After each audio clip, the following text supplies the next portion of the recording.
Radio Shanghai.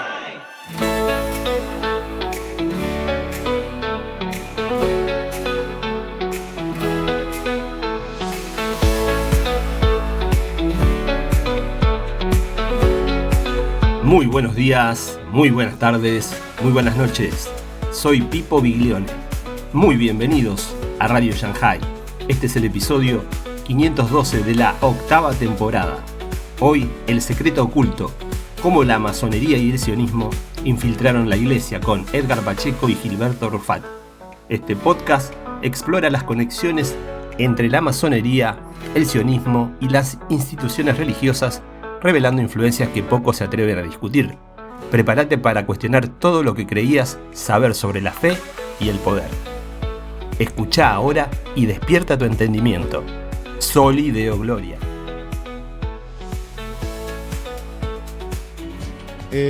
Hoy tenemos un programa de lujo, gente. La verdad es que espero que lo disfruten mucho. Son esos programas que, como ustedes saben, uno se juega mucho al hablarlos y creo que no es algo que esté oculto para ustedes. Así que esperemos que, si están disfrutando desde ya este live, bueno, dejen su like, compartan para que muchos más participen del en vivo.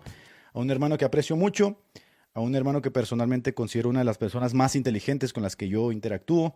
Así que hoy de verdad tenemos mucho que decir. Quiero hacer un descargo de responsabilidad antes de esto, por favor. Quiero que seamos maduros todos. El tema que vamos a tocar no tiene aristas personales contra nadie, contra ninguno de ustedes. Ustedes tienen toda la libertad de creer lo que a ustedes se les venga en gana. Al final de cuentas, como dice Romanos, cada uno daremos cuenta delante de Dios en el día final. Así que no quiero que endilguen sobre nosotros, que nosotros les hicimos creer cosas, porque creo que, como dice también el Evangelio de Juan, si usted ya es grande, usted ya puede dar cuenta por sí mismo. Si usted es un niño, está bajo la supervisión de sus papás, bueno, yo le pediría a los papás que van a ver este live, que tengan simplemente, que se mantengan al margen. Y otra cosa que quiero decir, este no es un live contra el pentecostalismo, ¿no? Hoy recibí una llamada en la mañana diciéndome que por qué yo odio a los pentecostales. No, yo no odio a ningún pentecostal. De hecho, yo amo a los pentecostales.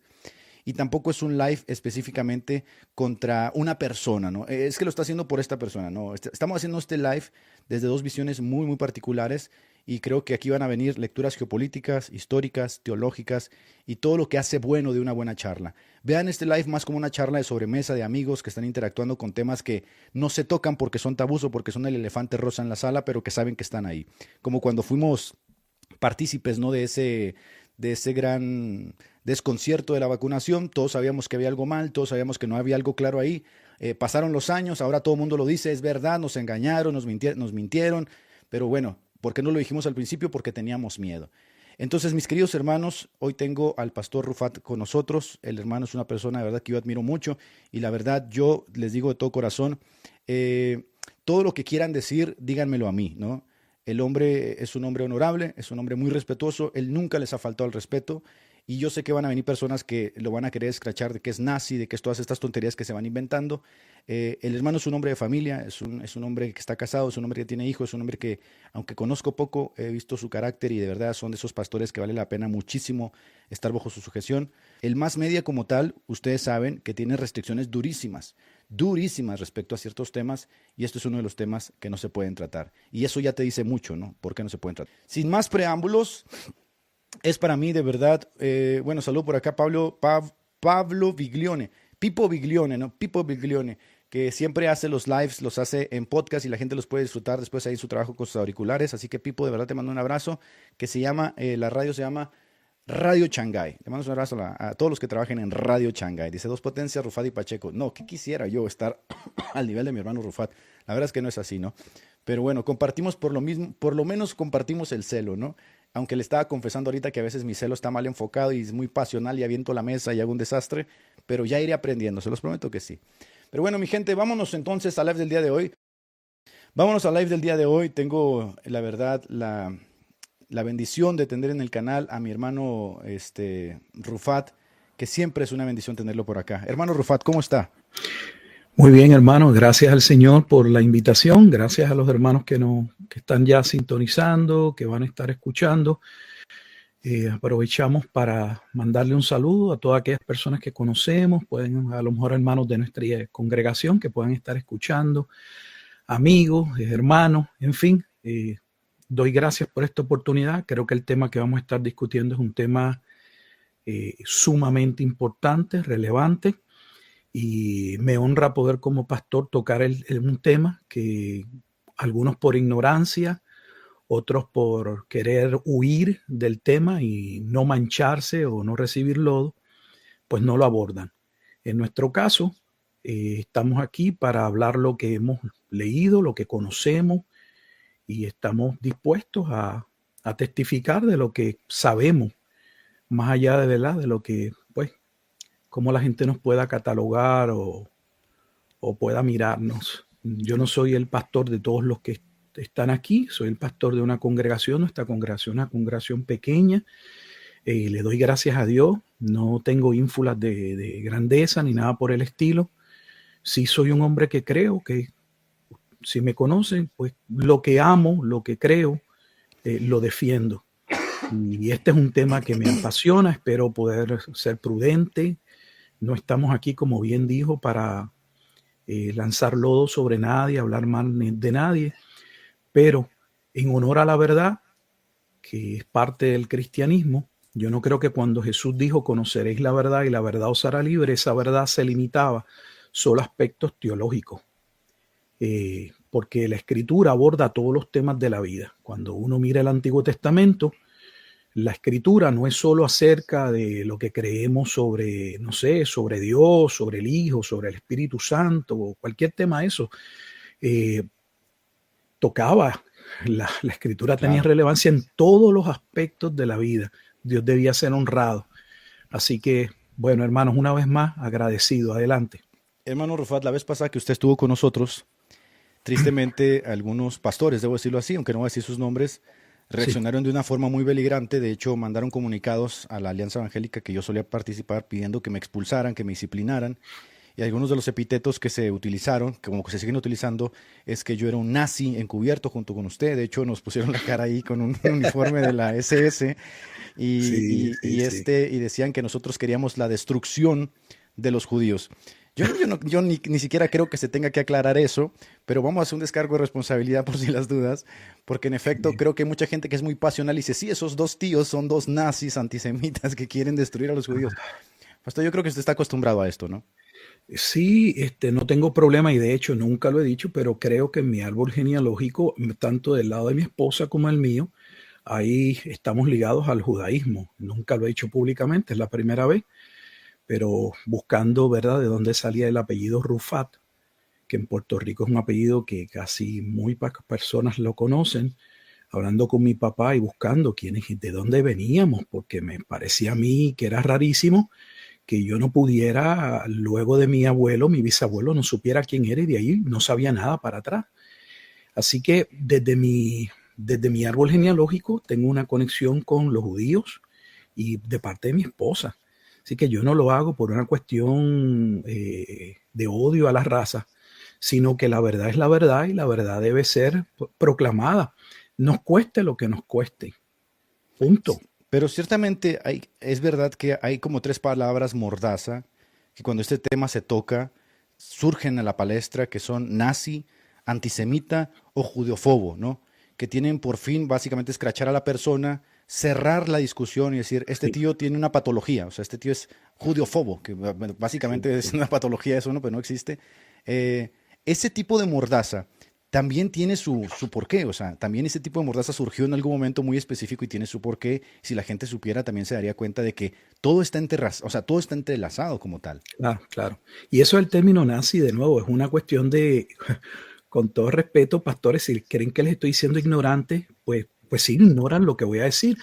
Dar a alguien que habla de esto de nazi es que ustedes no entienden que la historia relaciona el evento de la Segunda Guerra Mundial, específicamente el supuesto genocidio de 6 millones, con la Alemania nazi, pero la realidad es que hubo una colaboración, que no es el tema, pero hubo una colaboración nazi-sionista que no se puede negar porque la evidencia es contundente.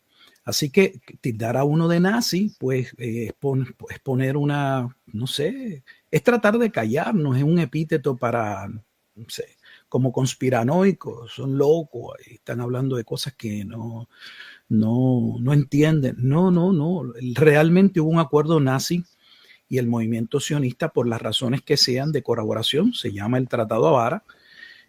Así que si no lo conocen, de hecho, públicamente lo expuso un judío, Edwin Black, así se llama el libro en inglés, The Transfers Agreement. Así que la evidencia está ahí, no es el único. Así que antes de hablar y decir cosas que ustedes a lo mejor no saben de lo que están hablando, primero escuchen y luego lleguen a sus conclusiones. Pero no lancen, no disparen para luego entonces pedir perdón, no disparen y luego pidan perdón. Claro. Pastor, que, en la escuela, cuando yo estaba en primaria, yo llevé un libro, ¿no? Como de concientización y empatía, que se llamaba El Diario de Ana Frank, ¿sí? Yo creo que la mayoría de las personas lo conocen, lo han leído. Otro fraude. Sí, es un fraude. Mucha gente no lo sabe, ¿no? Pero hace poco el papá salió a pedir perdón porque ha sido un fraude, ¿no? Porque se descubrió que lo habían escrito con bolígrafo y el bolígrafo no existía en los tiempos de los campos de concentración. Entonces, pero ese fraudecito condicionó la mente de millones de personas, de niños, de adolescentes, claro, que querían sentir una suerte de empatía con lo que sucedía supuestamente en los campos de concentración. Y aquí es donde uno dice, ¿por qué me engañas? O sea, ¿por qué me engañas de esta forma? Y cuando yo reacciono de forma beligerante porque me engañaste, te enojas. claro. Es lo mismo cuando la gente empieza a descubrir ciertas verdades en el mundo, de que él forma parte de un tablero de ajedrez y dice, oye, ¿cómo que yo he sido parte de esto todo el tiempo? Y se enojan. Yo creo que mucha gente no entiende que muchas veces nuestras reacciones son así. O sea, me has estado engañando, campeón. O sea, me has estado mintiendo en la cara todo este tiempo. No sé si eso sea real lo que estoy diciendo de Ana Frank. No, hermano pastor, hermano Edgar, y todavía más, cuando ese engaño tiene unas repercusiones increíbles. Porque alguien podría haber engañado a uno, de verdad, y ese engaño no ser trascendente, no haber tenido un impacto, pero es que son mentiras que han cambiado el curso de la historia. Ese y muchos otros temas, no quiero mencionar otros temas porque estaríamos desviándonos y yendo a otro lugar. Esto es solamente el preámbulo de lo que vamos a tratar. Pero sí, la verdad es que las mentiras llueven. ¿Será que a la gente le cuesta mucho trabajo entender que vivimos en un mundo caído de mucha maldad, en el que las religiones no se han salvado de la infiltración y que Pablo mismo advirtió que entre nosotros mismos se daría esa pudrición realmente que llevaría a muchos al engaño? ¿Por qué la gente le apuesta tanto a la institucionalidad, Pastor Rufat? O sea, ¿por qué tiene su confianza ciego ahí? Yo no entiendo, y mucho menos, como el que me conoce sabe que vengo de una, ¿verdad?, de una tradición teológica reformada, y no puedo entender dentro del ambiente reformado, por referirme a ese ambiente, cómo supuestamente postulamos que el pecado original nos afectó a todos, pero entonces cuando vamos a temas como estos parece que no afectó a las personas del gobierno, no afectó a diferentes individuos particulares, porque ellos sí buscan nuestro bien, ellos no son egoístas, no tienen ningún tipo de agenda. No, la realidad es que no debería sorprendernos, todo lo contrario. Deberíamos esperar que un hombre caído en su estado natural, sin Dios, tienda a mentir, y a hacer el mal. Claro, todo lo contrario. Me parece a mí sorprendente que un pagano, por decirlo así, como Hobbes, que escribe en su libro El Leviatán, que llega a esa máxima del el hombre es el lobo del hombre, tenga más claridad en decir el Estado es un leviatán que no te va a hacer el bien, o sea, te va a hacer el mal, y vivimos en una jungla de asfalto, como decía Wells, en donde todos estamos tratando de hacernos daño, y que la gente tenga tanta confianza, ¿no?, en sus instituciones religiosas, instituciones políticas, en sus candidatos, y no se dé cuenta de que este mundo va a la perdición. Por eso vamos a iniciar este tema, hermano Rufat. Ya estamos 1,200 personas conectadas. Quiero ser muy claro porque yo he sido muy sincero. Yo no necesito que usted comparta esto conmigo. Yo hago mi descargo de responsabilidad, pero hace mucho tiempo me he estado desatendiendo de la institución. Yo creo en un remanente escogido por gracia, que sigue al Señor, que es la manada pequeña, y creo que las instituciones como tal canalizan a ese remanente, canalizan sus sentimientos religiosos, pero ancladas a la sociedad bregan muchos de los problemas sociales en los cuales la sociedad se desenvuelve. Un día apareció en el mural de mi denominación, en el mural de internet, un desplegado donde había una serie de masones, y lo digo así tal cual, había una serie de masones metodistas que estaban muy molestos porque el órgano oficial de nuestra institución había publicado un manual de distribución para toda la iglesia en México donde se ponía a los masones como secta, una secta ocultista. Y entonces surgieron unos masones dentro del metodismo. Para mí, personalmente, eso fue chocante. Yo ni siquiera estaba al tanto de que pudiera haber masones dentro del protestantismo. Yo vi a la masonería como un arquetipo de algo oscuro, malo, raro. Después, cuando empiezo a investigar, me encuentro con este libro, Pastor Rufat, que yo creo que usted lo debe tener, que se llama América Peligra, del buen Salvador Borrego, donde traza el trabajo de la masonería de todo Latinoamérica. Toda América y toda Latinoamérica.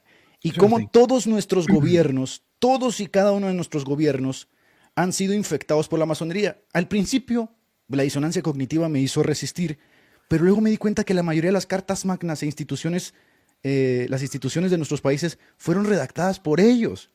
Después, sigo investigando y me doy cuenta de los grandes nexos que hay entre los jesuitas y los masones. Y luego sigo investigando y me doy cuenta que la masonería de larga data también ha infiltrado a la Iglesia Católica. Y luego sigo investigando y me doy cuenta que la masonería es un satélite del judaísmo. Entonces a mí me explota la cabeza y digo, caramba, ¿dónde he estado viviendo en todo este tiempo? ¿Qué me puedes decir así al respecto de eso, hermano Rufat? Hermano, yo he pasado básicamente por el mismo proceso. Como pastor, prediqué el dispensacionalismo pretribulacional. Digo eso porque parte de la visión de los aspectos escatológicos es la relevancia y la importancia que tiene Israel dentro del plan de Dios y específicamente los últimos acontecimientos. Pero luego, estudiando otras temáticas, me empecé a dar cuenta de que había algo raro. Cada tema que estudiaba, el que fuera, me salían siempre dos movimientos: el catolicismo y el judaísmo. De hecho, aquellos que estudian estos temas saben que gran parte de las discusiones se tienden a que unos piensan no es el catolicismo y otros dicen no es el judaísmo. Pero luego descubrí que había una conexión, como bien dice, hay una clara conexión entre el catolicismo y el judaísmo, específicamente a partir de ciertas fechas, como podría ser la fecha de la institución del movimiento jesuita, donde Ignacio Loyola hoy es conocido o aceptado por algunos que era un cripto judío. Y si no lo era y no hay tanta información, al menos del segundo líder y de ahí en adelante, casi todos eran cripto judíos, o lo que se le llamaban marranos. Los marranos. O de donde viene la palabra conversos, que a veces lo utilizamos, nuevos conversos, y no sabemos ni tan siquiera en nuestras iglesias por qué decimos nuevos conversos o nuevos creyentes. Y la razón era que obviamente no eran parte de una tradición católica. En su genealogía no se podía encontrar ningún cristiano, por lo tanto era el primer cristiano y por eso se le llamaban nuevos conversos. Y los problemas que trajeron estos nuevos conversos en muchos países, pero tal vez por poner un punto de contacto con nosotros en América, España. Y lo que sucede realmente en el 1492 es que podemos cambiar de mil temas. El tema del 1492 realmente es la expulsión de los judíos de España, pero a nosotros nunca nos tocaron ese tema en la escuela ni aún en la universidad. Es el tema de encontrar el nuevo mundo. Cuando luego es mentira, el nuevo mundo ya existe. De hecho, Colón llega, y hoy se sabe, con un mapa cartográfico donde ya estaba el nuevo mundo. Él no descubre el nuevo mundo, él sabía dónde estaba el nuevo mundo. Entonces, llega uno como usted, ¿en qué mundo yo he llegado? ¿En qué mundo yo he vivido todo este tiempo? Claro. Es un engaño atroz. Y lo interesante es que ellos lo saben y lo publican. Miren, por ejemplo, este libro, el título es El otro 1492. El asentamiento judío en el Nuevo Mundo. Fíjense que ellos lo publican y es escrito por judíos. Finkelstein, un judío. Sí, ningún problema. O sea, que a nosotros nunca nos dijeron que en la era de la supuesta colonización fue la era donde muchos de ellos vinieron a sentarse en el Nuevo Mundo. Y las razones por las cuales después se van a esconder o van a tratar de camuflajearse, irse a los campos y, como bien dijo, las supuestas independencias o luchas de independencia dirigidas por marranos o conversos que habían comprado títulos nobiliarios. Yo creo que un autor que hace una obra extraordinaria, además de ese que mencionó, es Federico Rivanera Carles. Yo he estado leyendo su literatura y la verdad que su literatura es maravillosa. Yo, de hecho, donde único he conseguido los libros de Carles ha sido en México. Y los invito luego a verlo. Este libro me gustó muchísimo, El judaísmo desenmascarado. Que el Zohar es una parte del Talmud. Una parte que sí. Aquí tenemos este otro, anarquismo, judaísmo y masonería, porque es que hay un lazo completo. La última etapa de la globalización, la naturaleza del judaísmo, de Carles, y así sucesivamente. O sea, hay hombres que les ha costado, pero que han investigado y han traído todo esto a la luz. Así que no estamos hablando de cosas que nosotros estamos inventando, Claro. sino realmente de documentación de personas que obviamente no solo nos han precedido, sino que han hecho un trabajo monumental que yo no lo he hecho. Yo solo he leído y he tratado de constatar todo lo más que he podido, pero la documentación para aquel que la quiera buscar es sumamente robusta. Volviendo al punto, pastor, de cómo una persona sale de, no sé, de esta resaca no emocional y le crea este malestar social de decir, oye, me han estado mintiendo en la cara. Por lo menos la construcción de las últimas 5 o 6 décadas para el mundo posguerra es una construcción ficticia, donde parece ser que Israel toma el control de esa narrativa y quien no esté aliado a esa narrativa oficial parece ser que va a ser antisemita, judiófobo, escrachado o recurrir al ostracismo. Yo me pongo entonces a investigar y digo, ¿realmente la gente ha sido tan mala? Porque, por ejemplo, ayer yo estaba haciendo una declaración de la Segunda Guerra Mundial y una persona me dijo, tú no sabes, tú no deberías de hablar eso porque mis seres queridos sufrieron mucho. Y yo digo, a ver, vamos a hacer 2 cosas. En la Segunda Guerra Mundial murieron 60 millones de personas, hubo mucho sufrimiento en general. De hecho, la mayoría de ellos fueron soviéticos y alemanes, no fueron judíos. Fueron perseguidos gitanos, fueron perseguidos testigos de Jehová, hubo un desastre en la Segunda Guerra Mundial.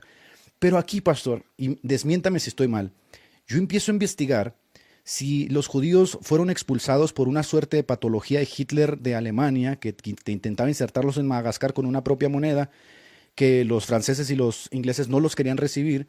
Y yo me pongo a investigar y no, me doy cuenta que han sido expulsados más de 100 veces en milenios. Y cuando yo voy e investigo por qué son expulsados una y otra vez, yo encuentro un patrón. O sea, yo encuentro usura, encuentro degradación moral de la cultura en la que he recibido, encuentro conspiración, como en el caso de la revolución bolchevique, donde destruyeron a la familia de los zares, encuentro reversión y encuentro que se hacen con la banca, con el dinero y con los medios de comunicación. Entonces yo digo, a ver, o todos estamos enfermos los que hacemos una crítica, personas que no nos hemos conocido por milenios y culturas separadas, ¿no? Por siglos, y llegamos a la misma conclusión, o todos tenemos una patología judeofóbica, o aquí hay un problema. El problema de que estas personas realmente parece que tienen esa persistencia de volver a hacer lo que hicieron en el pasado, y volver a hacer lo que hicieron en el pasado, y volver a hacer lo que hicieron en el pasado, hasta que alguien se levanta y le dice, oye, ¿qué estás haciendo? ¿Estoy mal en esa lectura? ¿Es muy precipitada? ¿Es muy arrogante? ¿O será una lectura correcta? No es una lectura correcta. De hecho, si mi conocimiento no falla, el primer lugar donde van a terminar expulsados después de un tiempo donde han pasado de diferentes imperios, me refiero a Judá, de Babilonia, los medo-persas, de medo-persa, los griegos, griego a Roma, Roma finalmente a principios del segundo siglo los va a expulsar. La llamada batalla o guerra, tercera guerra, algunos le llaman, o segunda guerra, dependiendo del historiador, judía, donde los judíos van a proclamar a este supuesto Mesías y finalmente Roma mismo, seguro, le va a decir, ¿saben qué? No los queremos, se van. De hecho, ese es el momento histórico en el cual se cambia el nombre de Judea a Palestina. Y por eso le llamamos a Palestina. Claro. Entonces los propios romanos, que de hecho es interesante porque cuando los romanos llegan a Roma, a tener contacto con los judíos, porque son los judíos mismos los que van a pedirle, por favor, ayuda. Y eso se desarrolla, no es necesario hablar del tema, pero en la época de los macabeos, donde estaban divididos como debían estar divididos los oficios de profeta, rey, sacerdote. Pero va a morir este rey de la casa de los ammoneos y esta madre va a colocar a un hijo como rey y al otro como sacerdote, y finalmente va a haber una lucha entre estos dos hermanos, y son ellos los que van a pedirle al gobierno romano que intervenga, obviamente cada uno a favor de ellos, y sucesivamente eso va a llevar a que, bueno, Roma viera la oportunidad de apoderarse, y así es que ellos vienen a estar sujetos al Imperio Romano, y aún al Imperio Romano sujetos, tenían una serie de concesiones que no tenían otros pueblos bajo el imperio. Tenían muchos favores que no tuvieron otros pueblos dentro del Imperio Romano, y aún así eso fue parte del el enojo romano, como finalmente le pagaban con traición, conspiraciones y así sucesivamente. O sea, algo que se ve a través de la historia. No puede ser que tantos pueblos los hayan expulsado y todo el mundo esté mintiendo. O sea, yo estoy seguro, mire, si nosotros vamos a la Escritura y sin tener conocimiento podríamos juzgar tal vez Juan capítulo 5, Jesús y la mujer samaritana, y llegar a la conclusión de esta mujer debe ser una depravada. Ha tenido 5 maridos y el que ahora tiene no es su marido. Imagínese a alguien que lo han expulsado decenas de lugares. Pues es lógico llegar a la 100 conclusión. lugares. Claro. Sí, más de 100 lugares. Sí. Pues entonces es lógico. Hermano, creo que el último fue Guatemala. O sea, en el siglo XX los guatemaltecos expulsaron una secta de los Lubavitch porque andaban haciendo sus tonterías. O sea, han sido expulsados de verdad hasta nuestros días. Y sería raro decir que todo mundo tiene una patología, todo mundo ha sido antisemita por milenios, todo mundo tiene un odio no patológico con el que nace naturalmente. Aquí entramos a un punto muy importante. Lutero. Algunas personas que dicen que Lutero fue un antisemita, o sea, como si Lutero un día se levantó y dijo, odio a los semitas. Eso es falso. Pero yo he estado leyendo la literatura, sobre todo de Lutero, y donde dice las mentiras de los judíos, pero años antes Lutero habló muy bien de ellos. De hecho, los honró. Les dio una suerte de prosquinesis, de veneración por ser el pueblo que nos dio al Mesías.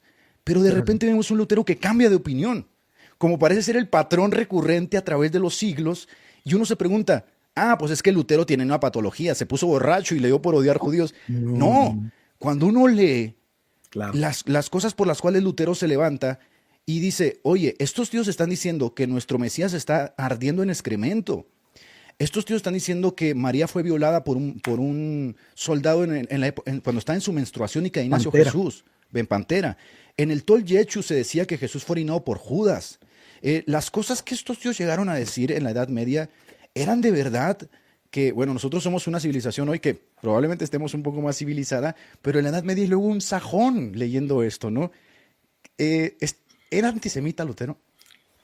Totalmente falso. Una acusación que obviamente carece de evidencia. Lutero se tornó totalmente a los judíos, buscó la conversión de los judíos, dio gracias y entendió que debía haber un cambio con relación al pueblo judío, pero posteriormente va a descubrir cosas que él no conocía de los judíos, y eso va a surgir porque en la Reforma Protestante, que va a traer una vuelta a la Escritura, hay que regresar a la Escritura, a los reformadores no creer que la Vulgata Latina era una buena traducción, o al menos querían corroborar la traducción, van a querer ir a las fuentes principales y van a buscar aprender hebreo.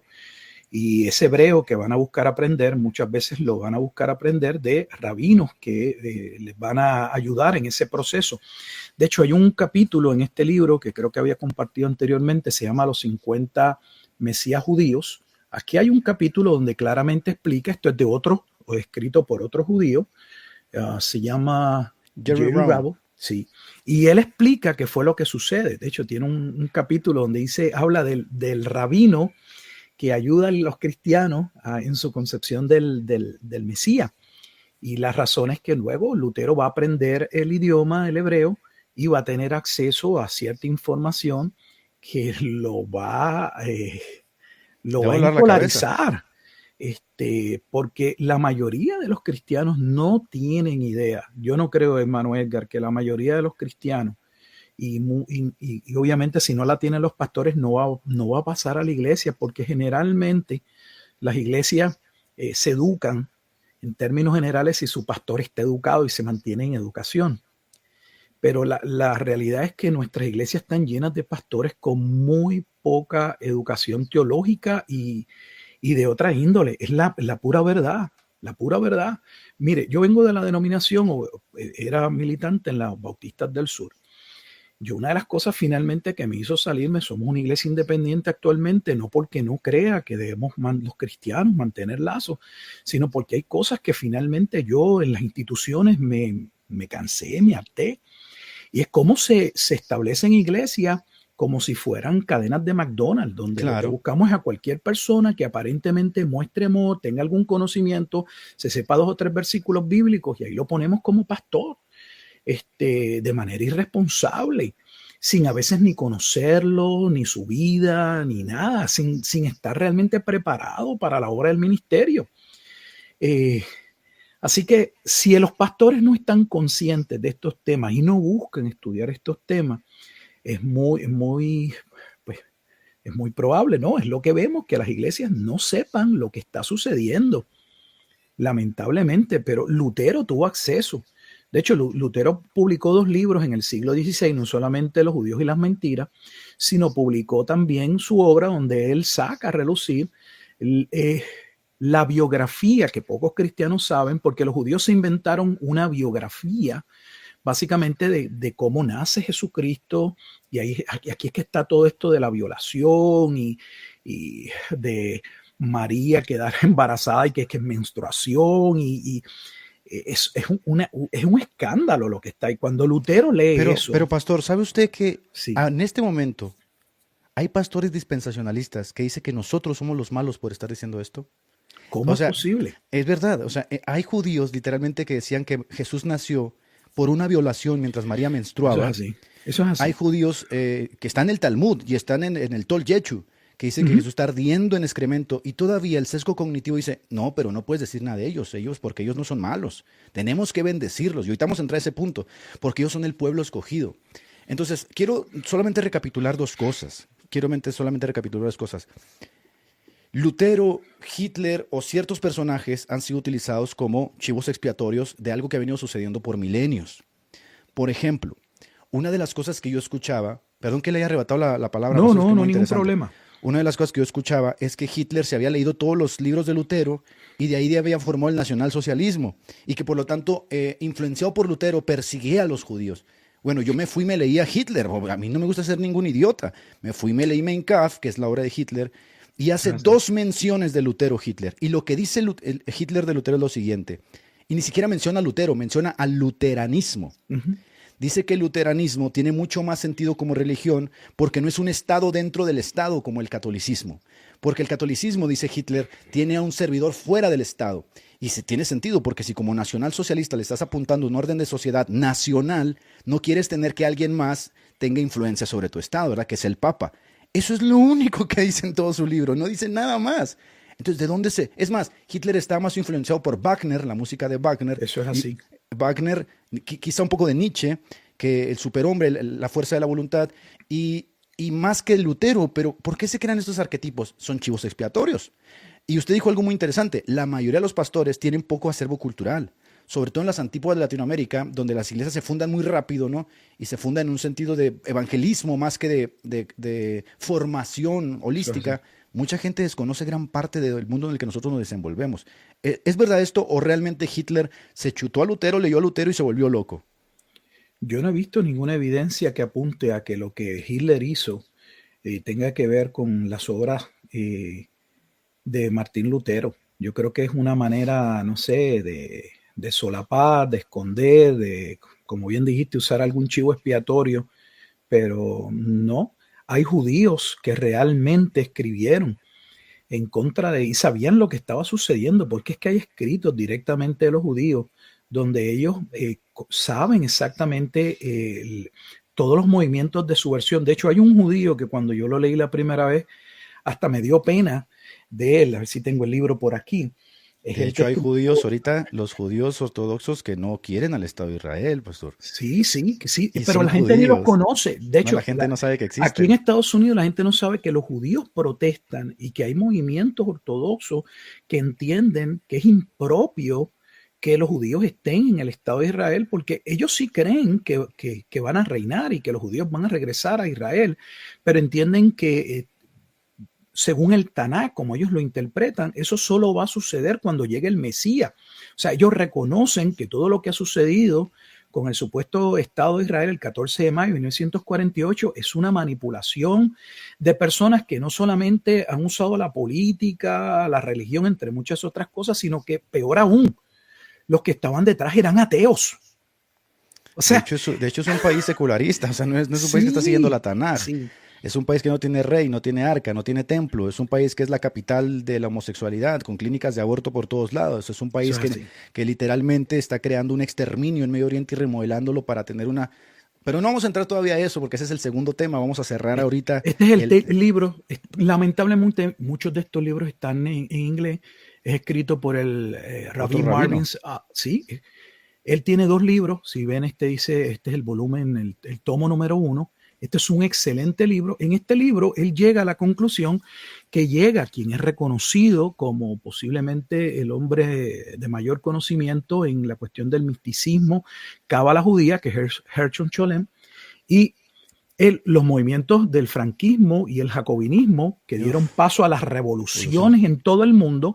El propio Gershon Scholem reconoce que esos movimientos eran de base totalmente judía. O sea, ellos son el poder de las revoluciones detrás del trono. De hecho, ellos lo reconocen. Ellos dicen que la Revolución Francesa fue su primera etapa de emancipación, sin ningún problema. O sea, que ese fue el punto de inflexión que dijeron, no, ya no vamos a estar luchando, vamos a reclamar nuestros derechos, y ellos asocian la guillotina, lo que sucede en la Revolución Francesa, y se lo atribuyen sin ningún problema, como cuando uno va a la enciclopedia judaica y busca el artículo acerca de la masonería, y ellos mismos reconocen que están detrás de la masonería, específicamente cuando uno lee la parte de la masonería en Estados Unidos.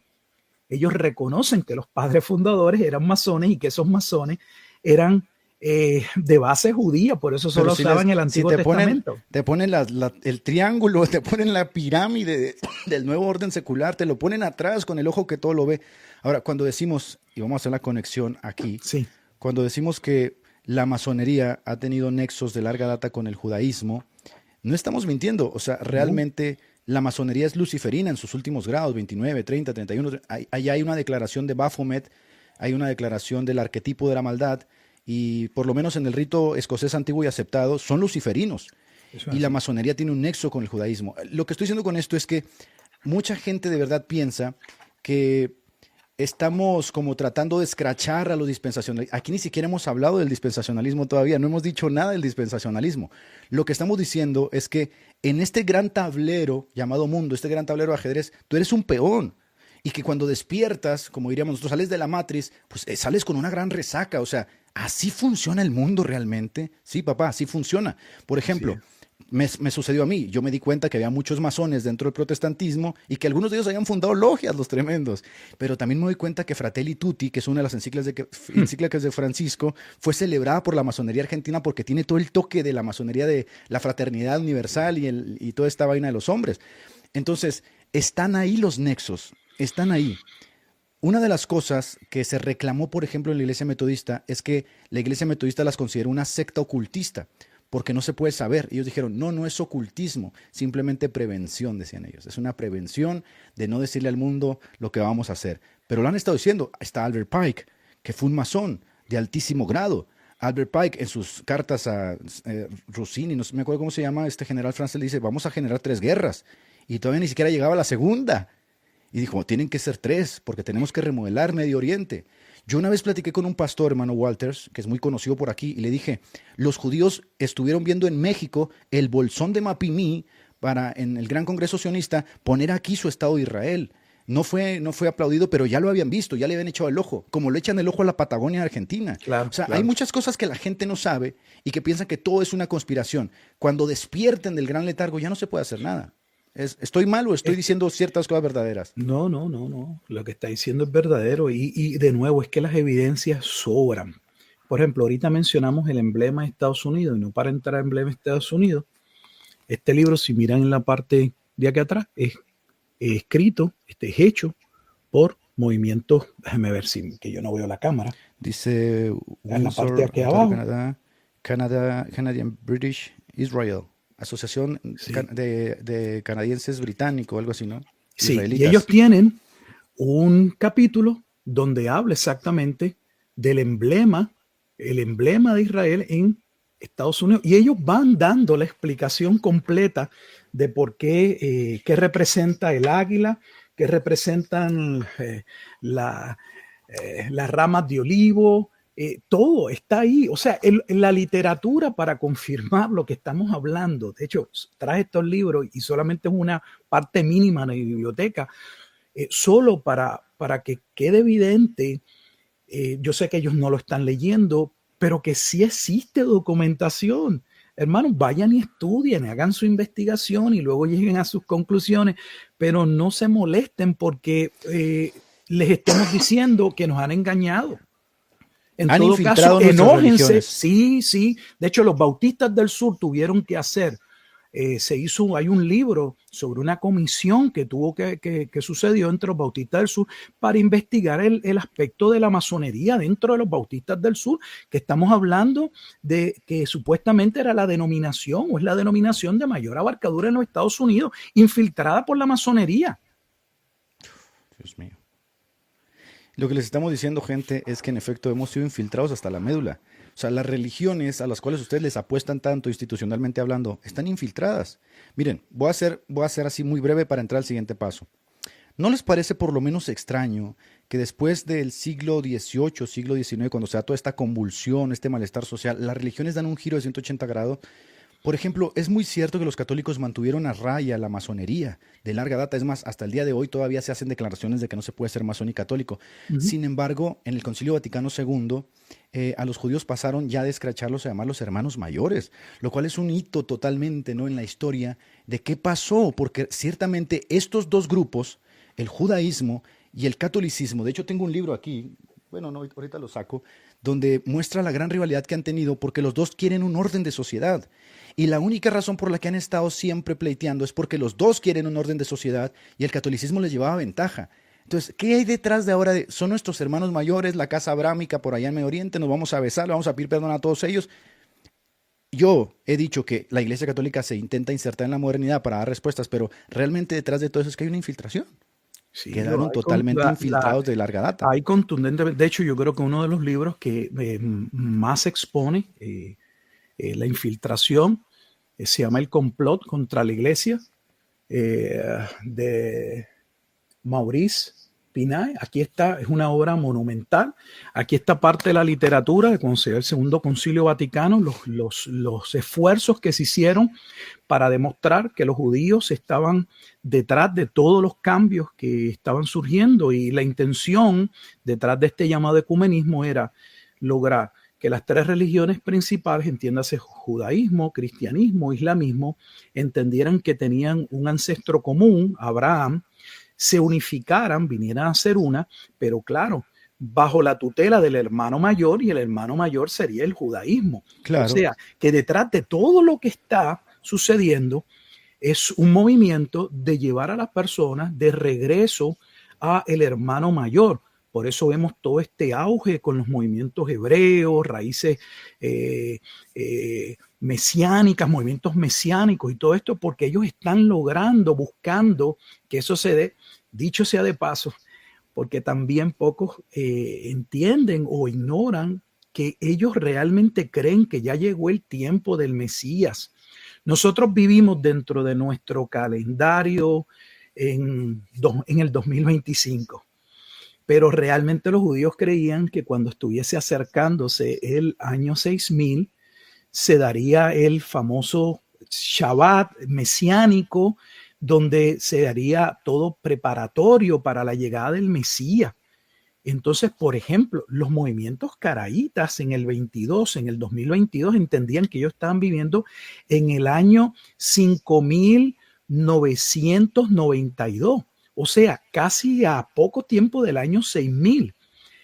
Hay otros que no, que piensan que todavía faltan unos 50 años. el punto es que ellos realmente están viviendo, y por eso estamos viendo todos estos cambios que se están dando muy abruptos, muy aceleradísimos. rápidos. Claro, porque ellos entienden que tienen, de hecho, uno de los movimientos más fuertes judíos es el movimiento Lubavitch, y ellos entienden que el Mesías hay que forzarlo. Que es lo que le dice Lubavitch a claro, Netanyahu. Claro, porque esa es la idea que está en el Nuevo Testamento, en el sentido de aquellos que eran pertenecientes a la rama de los celotes. Los celotes eran el movimiento judío, muy parecido en un sentido, revolucionarios que entendían el Mesías no va a llegar hasta que nosotros nos levantemos en armas contra Roma. No es solo vivir, como ustedes dicen los fariseos, de acuerdo a la ley y tratar de guardar la ley. Eso suena lindo y suena bonito. No es como dicen ustedes los saduceos, que hay que de alguna manera tratar de establecer un sistema religioso donde mantengamos nuestras tradiciones, pero que también podamos abrir paso hacia otros que tienen ciertas diferencias, como eran los saduceos. No, los celotes decían, el Mesías no va a llegar hasta que nosotros traigamos la revolución. Y es exactamente lo que estamos viviendo hoy. Totalmente la gente de acuerdo. No entiende. Eso es la razón detrás del movimiento 2030. Todo lo que está sucediendo en el mundo está calculado. Dios lo permite, y yo no me voy a meter en esos asuntos de por qué Dios permite lo que permite, pero la realidad es que lo que estamos viviendo, todo lo que estamos viviendo, ha sido orquestado. Orquestado perfectamente orquestado por fuentes totalmente malévolas, luciferinas, demoníacas, masónicas, y el judío ha estado detrás de ello, aunque les duela a muchos. Ahora, yo ya hablé de la infiltración que ha tenido la Iglesia Católica, ya le dieron su punto de inflexión, no se va a recuperar de esto, tiene ya 70, 80 años infiltrada. De hecho, creo yo que el gran triunfo de la masonería fue haber puesto a Francisco ahí, que hizo cambios tan abruptos que rompió con 2000 años de tradición moral. Pero quiero volver a regresar al asunto del protestantismo porque no estamos diferente. Yo he dicho que la cristiandad en su conjunto está pasando por un momento muy difícil, pero en 1948, aquí entramos al punto, y bueno, viene siendo estos movimientos convulsivos del siglo XX que se dan en un momento muy específico. 1948, de parte de algunos evangélicos, empieza a haber una celebración porque ellos empiezan a entender que hay un cumplimiento profético en donde los judíos, que son el pueblo escogido, según ellos, retornan a su tierra. Y se empieza a dar una serie de movimientos que tienen una reverberación impresionante, sobre todo en el mundo neoevangélico. No va a ser así tanto, por ejemplo, en movimientos históricos como luteranismo, presbiterianismo. Es más en el mundo neoevangélico, donde incluso se va a incorporar el etos del judaísmo talmúdico en las iglesias, porque ni siquiera es el judaísmo del segundo templo, pastor. O sea, eso de kipá, de la bandera de Israel con 5 puntos, el pentagrama ese de Renfán, todas esas cosas, la mesuzá, ¿cómo se llama el cuadro ese que se pone aquí, el nefilino? Piensan que eso es la forma en que vivían los judíos del segundo templo, que así andaba Jesús, con kipás, besando mesuzás, con una bandera de 6 puntas. No. Todas esas cosas que han creado una reverberación han creado, por supuesto, un afecto positivo hacia un Estado que se fundó en 1948. Antes de pasar a cómo se fundó este Estado, ¿qué piensa usted de este etos que se ha incorporado en la mayoría de las iglesias neoevangélicas, que lo ven como algo, no sé, como un identitario? De nuevo, volvemos a lo mismo, es triste, pero es parte de la ignorancia que existe, también es parte tenemos que darle como dominan ellos los medios de comunicación y dominan muchas otras áreas. Casi toda la educación que la gente recibe, que lamentablemente la recibe a través de los canales televisivos, pues lo que ellos ven a través de los videos y todo, pues los lleva a creer que eso es lo que ellos están viendo, es lo que los movimientos judíos vivían en el primer siglo, que de hecho ya esos movimientos judíos se habían quedado muy atrás de lo que realmente, o distaban mucho de lo que era el judaísmo realmente que debía haber, o lo que el Tanaj realmente establecía. Jesús fue claro y les dijo, ustedes han abrogado realmente la ley por vuestras tradiciones. Y cuando Jesús estaba diciendo esas tradiciones tienen que ver, ya había una tradición oral que va a dar paso. Claro. Y en parte ya había parte, porque parte de lo que va a ser el Talmud, tanto el Talmud de Jerusalén como el Talmud babilónico, tiene que ver con la Mishnah y la Gemara, y por lo menos la Mishnah ya estaba. Entonces, eso surge realmente, toda esa cuestión con lo que sucede en Babilonia bajo la destrucción del templo. Y al quedarse sin templo y quedarse sin sacerdote, comienza toda esta cuestión mística de tratar de entender qué es lo que está sucediendo, cómo podemos llegar a Dios. Y comienza la cuestión de la Merkabá, del carruaje celestial, el ascenso a Dios, que de hecho el ascenso a Dios o la Merkabá es básicamente el árbol de la vida, que la gente desconoce ese aspecto de cómo supuestamente el alma debe buscar subir hasta conectarse con Dios en el último Sefirot, que es el Keter, que es la corona, que de hecho está en muchos de los slogans que se colocan en las iglesias, sin saber que lo que están poniendo ahí no es un símbolo cristiano, es un símbolo judío. Y así sucesivamente. Pero aquí viene la conexión aparentemente positiva. O sea, ellos dicen, no hemos sido engañados, pero ahí está la conexión en el etos, ¿no? De que incorporaste todos los elementos talmúdicos, porque ni siquiera son los elementos del judaísmo del segundo templo en el cual Jesús caminó. Son elementos talmúdicos de esos rabinos que se revelaron a Jesucristo y haciendo una interpretación profana de la Tanaj, sacaron todos estos elementos posteriores, ¿no? Entonces, el engaño ha sido tan grande que es como si yo metiera a mi iglesia todo el etos de los chinos, ¿se imaginan, no? Que de repente el pastor saliera con uno de esos cuernos que se ponen los chinos y una bandera china y la gente diría, ¿pero qué le pasa a este, no?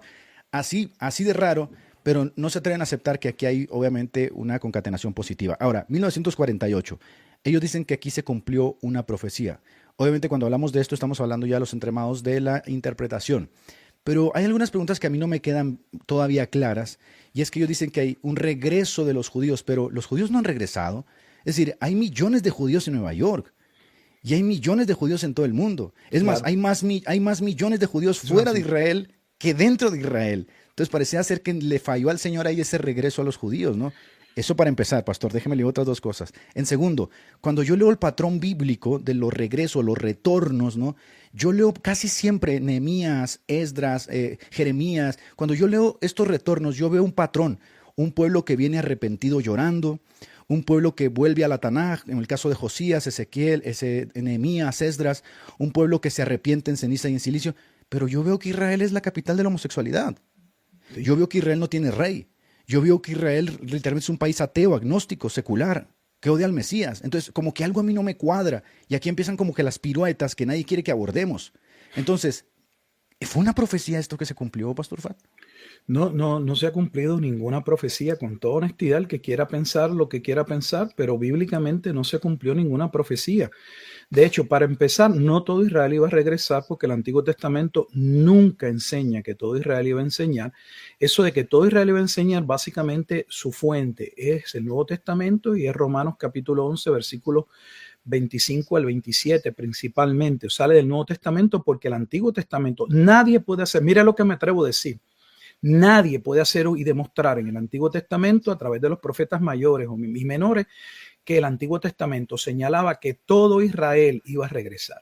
La realidad es que sería un remanente el que iba a regresar y se establece cuando, en los días que llegara aquel príncipe o aquel rey, aquel Mesías, el ungido o el Cristo, que fue proclamado que vendría de la casa de David, como se establece en 2 Samuel capítulo 7 o 1 de Crónicas capítulo 17, como claramente se le dice a David.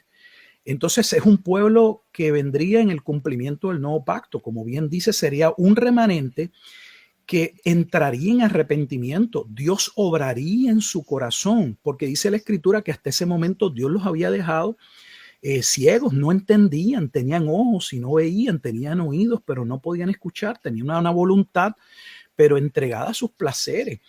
Y Dios dice, no, ustedes me van a seguir y yo me voy a complacer en ser su Dios. Eso no sucedió.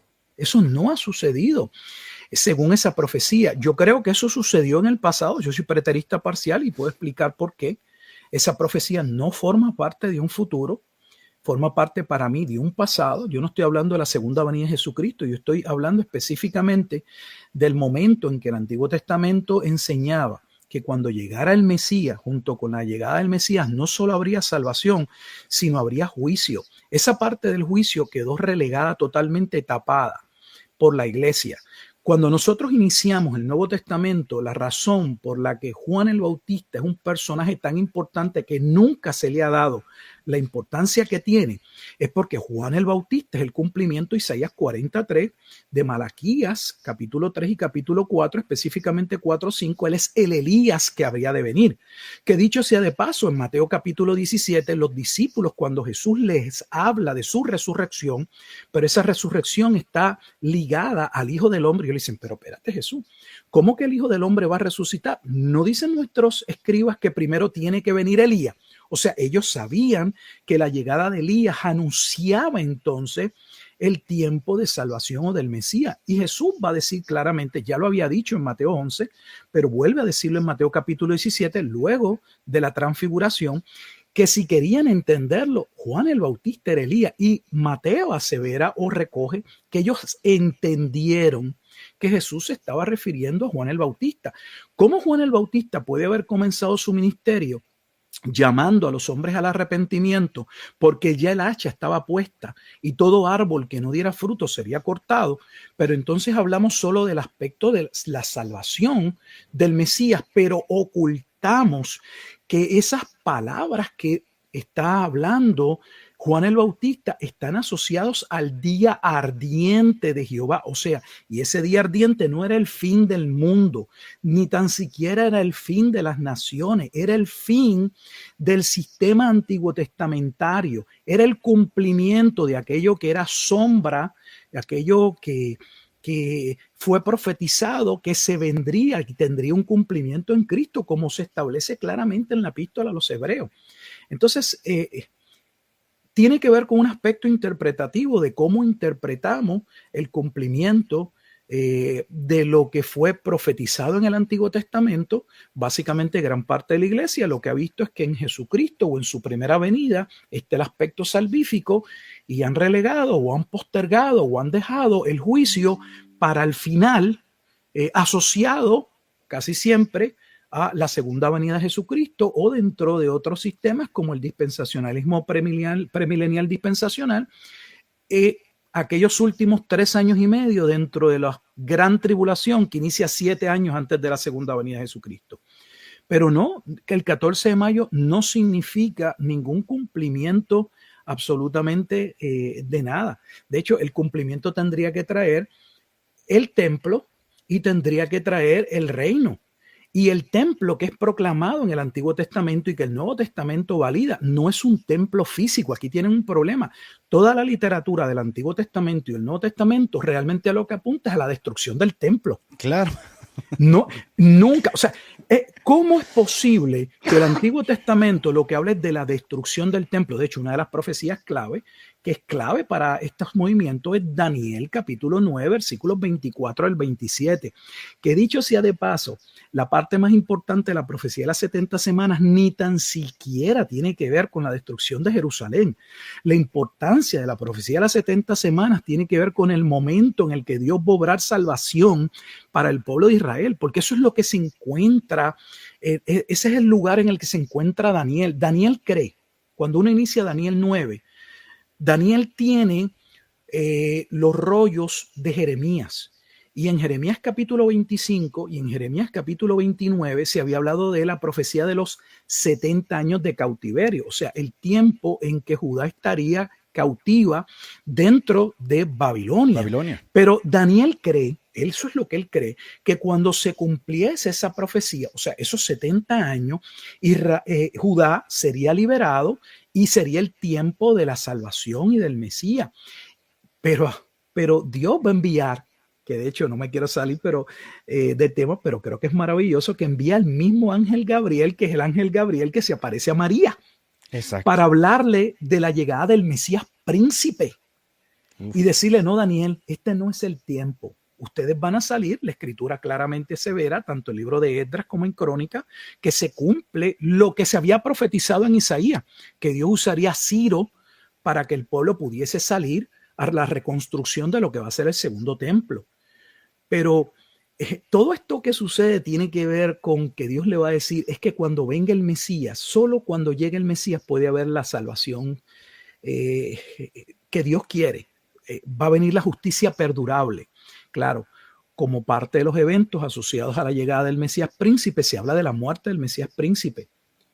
y asociado a la muerte del Mesías príncipe, la abominación de desolación que ocurriría. Pero no se habla de la construcción de un tercer templo. Lo que se habla es de la destrucción del templo. Y un templo que no podía ser el tercero, porque en el tiempo de Daniel se había destruido el primer templo.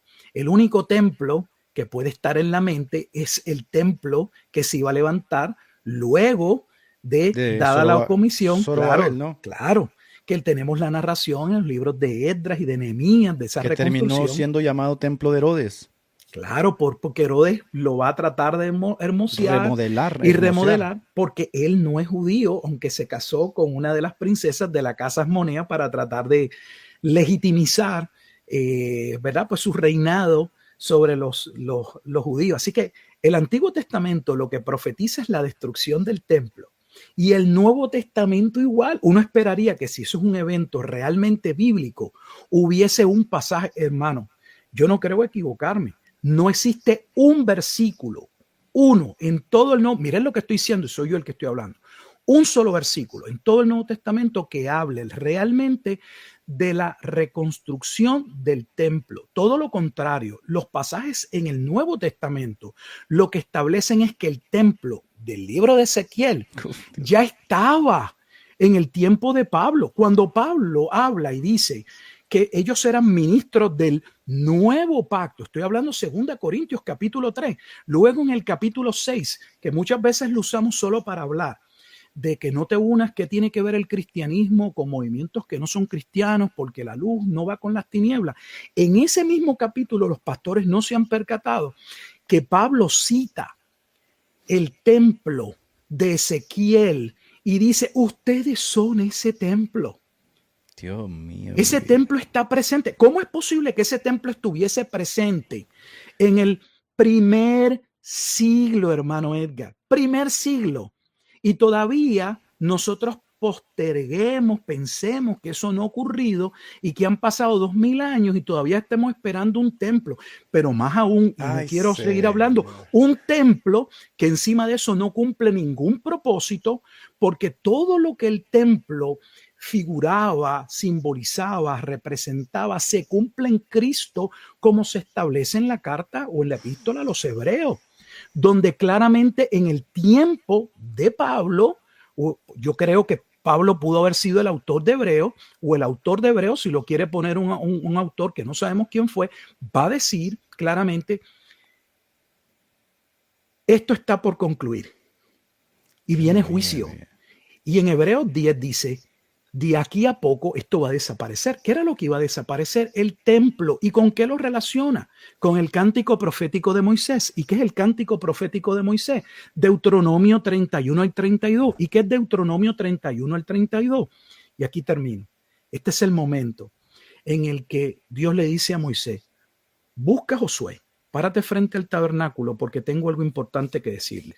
Ya Dios le había dicho a Moisés que él no iba a entrar al pueblo a la tierra prometida, pero ahora le dice frente a Josué, quiero que sepan, tú Josué, que vas a entrar a ese pueblo, que ese pueblo va a entrar, ese pueblo nunca me va a honrar, nunca me va a honrar.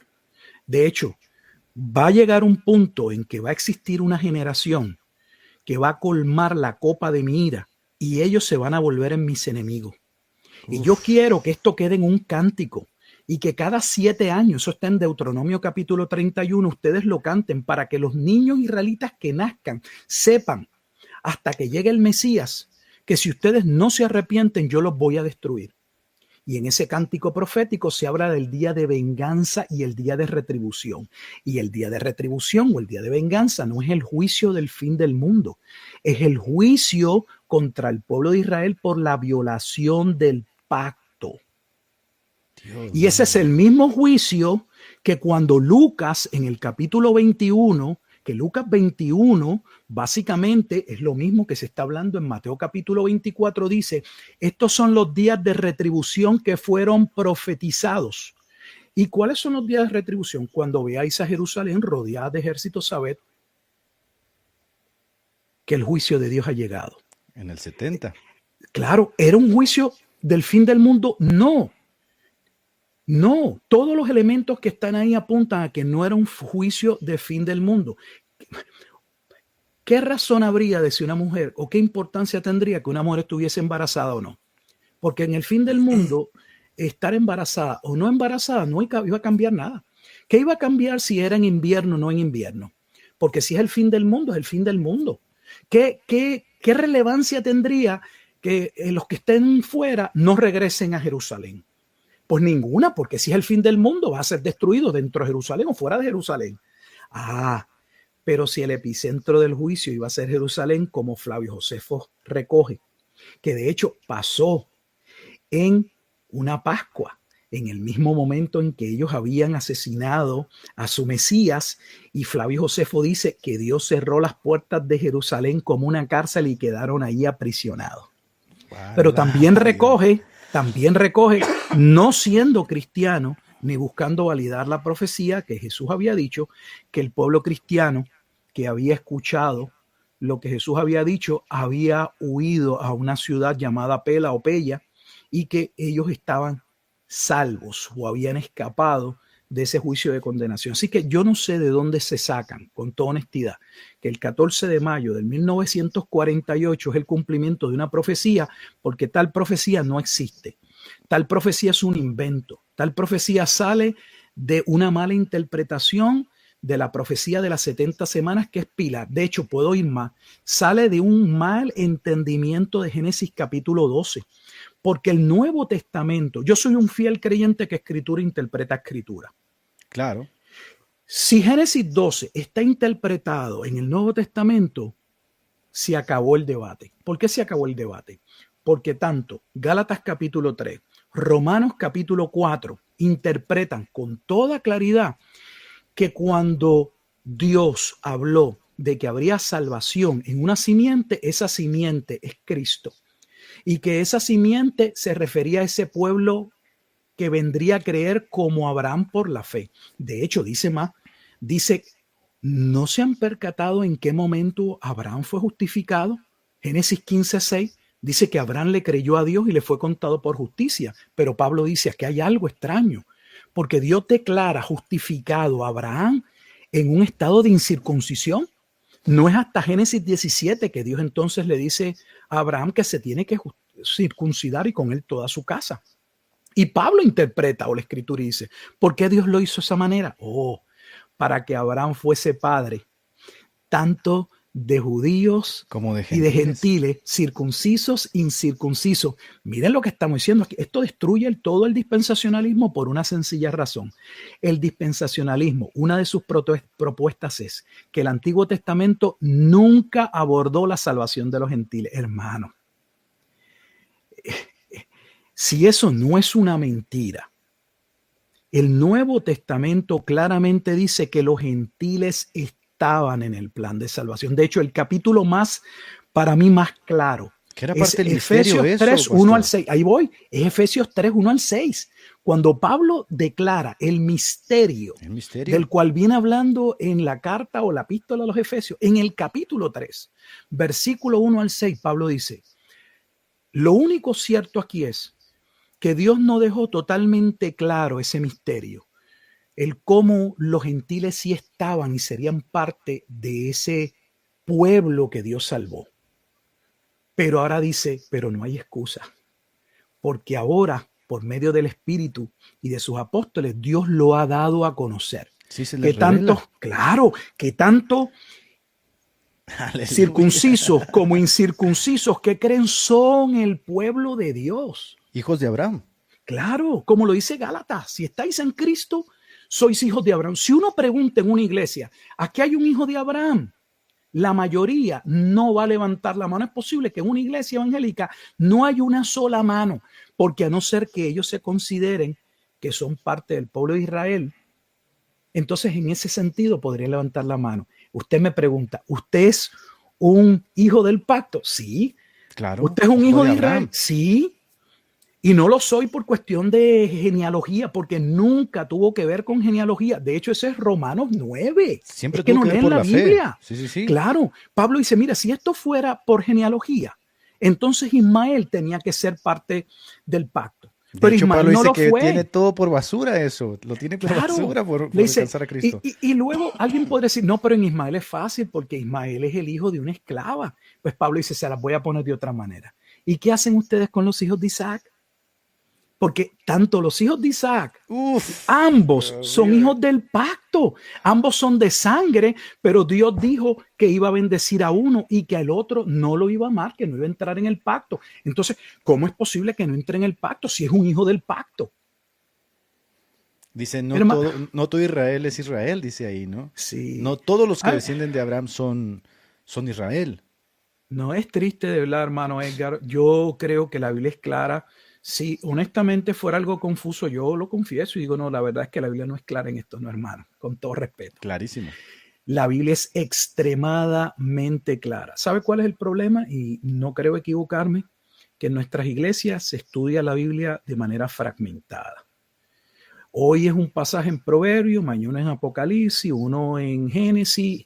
No hay una secuencia lógica, nunca se abordan todos los temas. El pastor escoge, por lo general, la mayoría de los pastores son temáticos y lo que hacen es escoger el pasaje que ellos creen que pueden compartir. Claro, luego dicen que el Espíritu Santo les dijo que ese es el pasaje que van a predicar. Con todo respeto, yo sé eso. ¿Saben por qué? Porque eso es lo que la mayoría de nosotros hacíamos. Yo le doy gracias a Dios de que nosotros empezamos en nuestra congregación un libro y no paramos hasta que lo terminamos. Y eso me obliga como pastor, y lo confieso, a tener que abordar temas que muy probablemente yo quisiera evadir, pero que no puedo evadir porque están allí. Entonces, hermano, necesitamos estudiar las Escrituras. Necesitamos estudiar las Escrituras porque ellas realmente dan testimonio de lo que estamos nosotros hablando. No sé, hermano Pacheco, creo que se ve su imagen, la veo estática. No sé si perdió el internet. Pero aquí estamos y vamos a ver si el hermano Edgar regresa. No quiero hablar sin seguir hablando, sin que el hermano vuelva. Algo sucedió con su internet. Amigos y hermanos que nos están escuchando, en lo que el hermano Edgar May viene, por favor, lean pasajes claves que le van a dar la interpretación correcta de Génesis capítulo 12, Romanos 4, Gálatas capítulo 3, Efesios capítulo 3, específicamente versículos 1 al 6. Hagan el ejercicio y de verdad no deberían leer sobre esos capítulos, sino leerlos dentro del contexto. Allí está la interpretación, allí claramente se establece que la simiente sobre la cual muchos serían salvos, y esos muchos incluía a los gentiles, es Cristo. Nada tenía que ver nunca con la cuestión de la salvación de un pueblo por sangre. Así que ahí estamos. No sé, a ver si el hermano viene.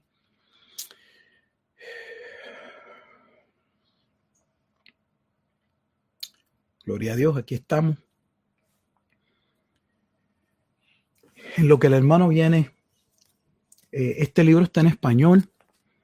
El Talmud, probado por la Escritura, de Alexander McCall, se lo recomiendo, lo pueden encontrar. Este libro está en español. Esto es alguien que estudió, un conocedor del idioma hebreo, que estudió los escritos de los hebreos y luego publica este libro donde él prueba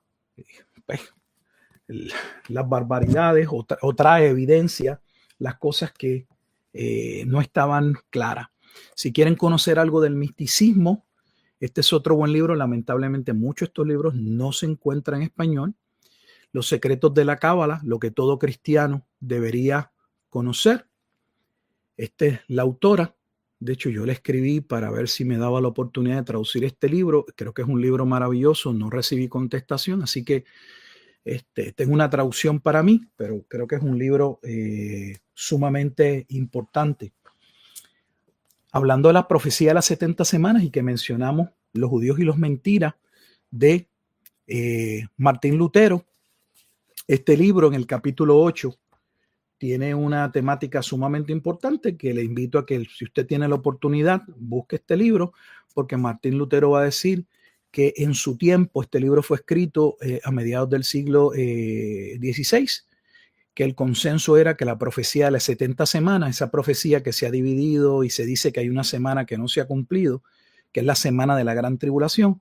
Este libro dice que en el tiempo de Martín Lutero el consenso esa era que la profecía de las 70 semanas se había cumplido totalmente. Es otro buen libro a leer. Este otro libro es Jesús en el Hermano, Talmud. discúlpeme mucho, Sí, por no favor. se preocupe. Se me cayó la luz porque está haciendo unos ventarrones por acá y de repente Ok. andan volando las cosas. Pero ya estoy acá de regreso. Discúlpeme, Ok. ¿verdad? Qué No, pena. no se preocupe. Yo aproveché y estaba señalando algunos libros que lamentablemente muchos de ellos no están en español, para que alguien pueda luego ir y consultar lo que estamos hablando, porque es que hay mucha evidencia. Sí, excelente. No quiero que me vuelva a suceder, quiero que empecemos a cerrar porque se pierde mucho tiempo y ahorita están unos ventarrones y estoy en el tercer mundo, hermano. Discúlpeme, Ok, ¿verdad? ok. Qué pena, de verdad. No hay problema. Hermano, hay dos preguntas que Sí. me dijeron que se le podía hacer. Una tiene que ver con Isaías 66, donde dicen que un país se iba a crear de la nada de repente y que ese país, 66:8 de Isaías, dice, concebirá la tierra en un día, nacerá una nación de una vez. Pues este es Israel, dicen, esta es la profecía de 1948. ¿Qué tiene que decir? Que eso no es correcto. De hecho, lo que se establecía, como se establece en el libro de Daniel, es que cuando llegara, en Daniel, Cristo es la roca en el capítulo 2, es el Hijo del Hombre en el capítulo 7, el Mesías Príncipe es en el capítulo 9. Cuando la roca llegara, iba a impactar ese reino o esa sucesión de reinos o lo que algunos denominan como el tiempo de los gentiles, para dar paso a la institución del reino de Dios, de ese nuevo reino. Ese nuevo reino no es el Estado de Israel, ese reino es el reino del Mesías. De hecho, si ustedes miran y buscan los comentarios, para que ustedes vean, una de las cosas que yo puedo ver que nuestras instituciones han sido infiltradas, es que usted va a buscar Isaías, ahora le hablan que hay como 3 Isaías mínimo. Entonces, en la parte que corresponde al Isaías que predica o enseña del futuro, que ahí vendría, Isaías termina en el capítulo 66, ese es el último capítulo, está ligado al cielo nuevo y a la tierra nueva, a ese momento dado en el que Dios trae salvación a los gentiles, que iba a suceder según Isaías capítulo 2 en los postreros días. De hecho, Isaías capítulo 2, si usted lo puede ver, no lo voy a leer ahora, pero capítulo 2, versículos 1 al 3, claramente es la base en Isaías de lo que luego se aborda en el capítulo 66. O sea, el capítulo 66 va a regresar al inicio de Isaías, del momento en que en los postreros días, como se desprende claramente del versículo 2, Isaías 2:2, vendría el Mesías que sería exaltado y a él correrían todas las naciones. Y se va a formar un nuevo reino, la nueva nación, la nación del Mesías. Y dice, vendrán muchos pueblos y dirán, esa profecía que forma parte de esos capítulos finales, que la mayoría de los dispensacionalistas dicen que no ha ocurrido. ¿Qué si yo les muestro que el Nuevo Testamento dice que eso se cumplió en el tiempo de Pablo? Y usted me dice, no, pastor, usted está mal. No, yo se los puedo probar. ¿Cómo se los puedo probar? Porque cuando yo leo mi carta a los romanos, y aquí voy a hacer el ejercicio muy brevemente, cuando yo voy a la carta a los romanos, en el capítulo 10 de los romanos, claramente se establece que Isaías capítulo 65, que no se puede separar del capítulo 66, se había cumplido en el tiempo de Pablo, porque ese es uno de los pasajes que Pablo pasa a presentar como parte del testimonio de por qué razón el pueblo de Israel en su mayoría habían despreciado, rechazado al Mesías. Pablo va a citar en Romanos capítulo 10, Isaías 53, claramente lo hace en el versículo 16, mas no todos obedecieron al evangelio, pues Isaías dice, Señor, ¿quién ha creído a nuestro anuncio? Pero al final, ¿saben cómo cierra Pablo Romanos 10? Citando Isaías capítulo 65, versículos 1 y 2. E Isaías dice resueltamente, fui hallado de los que no me buscaban. Esos son los gentiles. Y no que los gentiles no estaban en el Antiguo Testamento para ser salvos. Aquí hay otra evidencia. Yo puedo traer evidencia tras evidencia. Fui hallado de los que no me buscaban. Me manifesté a los que no preguntaban por mí. Pero acerca de Israel, dice, todo el día extendí mis manos a un pueblo rebelde y contradictor. ¿Y qué está citando? Isaías 65, que ustedes dicen en sus comentarios, y no me digan que no, que no se ha cumplido, y Pablo lo trae como testimonio en su tiempo. Dios mío de mi vida. De su propio ministerio. Porque Pablo dice, ustedes no han entendido mi llamado. Eso es lo que dice en la carta a los Efesios. Yo estoy preso por amor a ustedes los gentiles. ¿Por qué? Porque Dios profetizó que abriría y llamaría a los gentiles a la salvación, y yo soy ese apóstol principalmente llamado a cumplir eso que fue profetizado desde en el antes. Antiguo Testamento. Pero ¿cómo puede ser Pablo? Mire lo que estoy hablando. Qué riqueza Que de las Pablo Escrituras, Pablo es el apóstol a los gentiles porque había sido profetizado, y este sistema dice que los gentiles no estaban en el Antiguo Testamento para salvación. Estaban Miren, en la mente de Dios, claro, por supuesto. mire, Y voy a dar llegado el tiempo se cumple, el misterio se revela a sus apóstoles, ¿no? Que son ellos los... Uf, qué riqueza. Dios mire, mío, hermano, mi vida. un solo Voy a hacer pasaje, un hermano. asado ahorita, ¿no? Hechos 15. ¿Qué sucede en Hechos 15? Ese no es el momento en que llaman a Pablo y a Bernabé, porque hay unos judíos, específicamente los fariseos, que están molestos con el ministerio de Pablo, que no es el ministerio de Pablo. Es el ministerio que Dios había profetizado que se había de cumplir, de cual Pablo ha sido llamado a testificar a los gentiles que ellos eran parte de lo que Dios había profetizado. Ese es el misterio de Efesios 3:1. Por eso él con justa razón se llama apóstol a los Claro. gentiles. O sea, su ministerio estaba Claro. profetizado desde antes. O sea, no era Claro, cualquier tío. el ministerio de Pablo está anclado en el Antiguo Testamento y Pablo lo usa. Pablo dice, yo fui llamado por esta causa. Es nuestro apóstol, ese tremendo. Oh, no, O sea, no, incluso hermano. la Iglesia Católica, si tuviera que arrogarse un apóstol, tendría que haber sido Pablo, el apóstol a los gentiles. Eso es así. Qué Y ni lo locura, entienden. hermano. Dios Y ni mío. lo entienden. Están años luz de entenderlo. Ay, Señor bendito. Hermano, otra pregunta que me dijeron que le hiciera. Jesús reprende una higuera que no tiene fruto. Esa higuera dice en Israel, pero ya la higuera va a reverdeció en 1948, la profecía se cumplió. ¿Qué tenemos que decir de eso? Mire, el Antiguo Testamento lo que especificaba es que cuando viniera el Mesías se iba a encontrar una higuera en su etapa inicial donde parece que va a dar fruto, pero no da el fruto, y el pasaje no está hablando de que iba a reverdecer. El pasaje lo que está hablando es del juicio que vendría. Es todo lo contrario. Está hablando de las razones por las cuales Jesucristo juzgaría a la higuera, porque no encontraría fruto. De hecho, yo no sé qué es lo que, con toda honestidad, qué es lo que nos cuesta trabajo entender, porque la última semana del ministerio de Jesucristo, miren lo que voy a decir categórico y no creo equivocarme. La última semana de Jesucristo, voy a tomar el Evangelio de Mateo, desde el capítulo 21 hasta el capítulo 26, que principalmente nuestros comentaristas nos dicen que el tema principal es que Jesucristo iba a resucitar. O sea, ese tiempo de dificultad donde es cierto, Jesús, la Escritura dice que en esos últimos días, con toda claridad, le habló a sus discípulos de que él iba a enfrentar situaciones, de que él sería apresado, de que lo iban a condenar a muerte, que de hecho iba a morir y que iba a resucitar. Pero el tema principal, estúdienlo, no es la resurrección, está ahí, es el juicio contra Jerusalén. Mateo 21 inicia con Zacarías 9. Jesús entrando en un pollino y el cumplimiento del juicio. Jesús llorando al ver a Jerusalén y saber que Jerusalén sería destruida. ¿Cómo termina el capítulo 21 con la parábola de los labradores malvados? Se han adueñado de la viña es Israel, Isaías 5. No han dado fruto. ¿Y qué sucedería? Serían destruidos. ¿Por qué? Porque habían chocado en la piedra de tropiezo, que sería piedra de salvación, como dice Pedro en Primera de Pedro, capítulo 2. Cristo es piedra de salvación, pero piedra de tropiezo.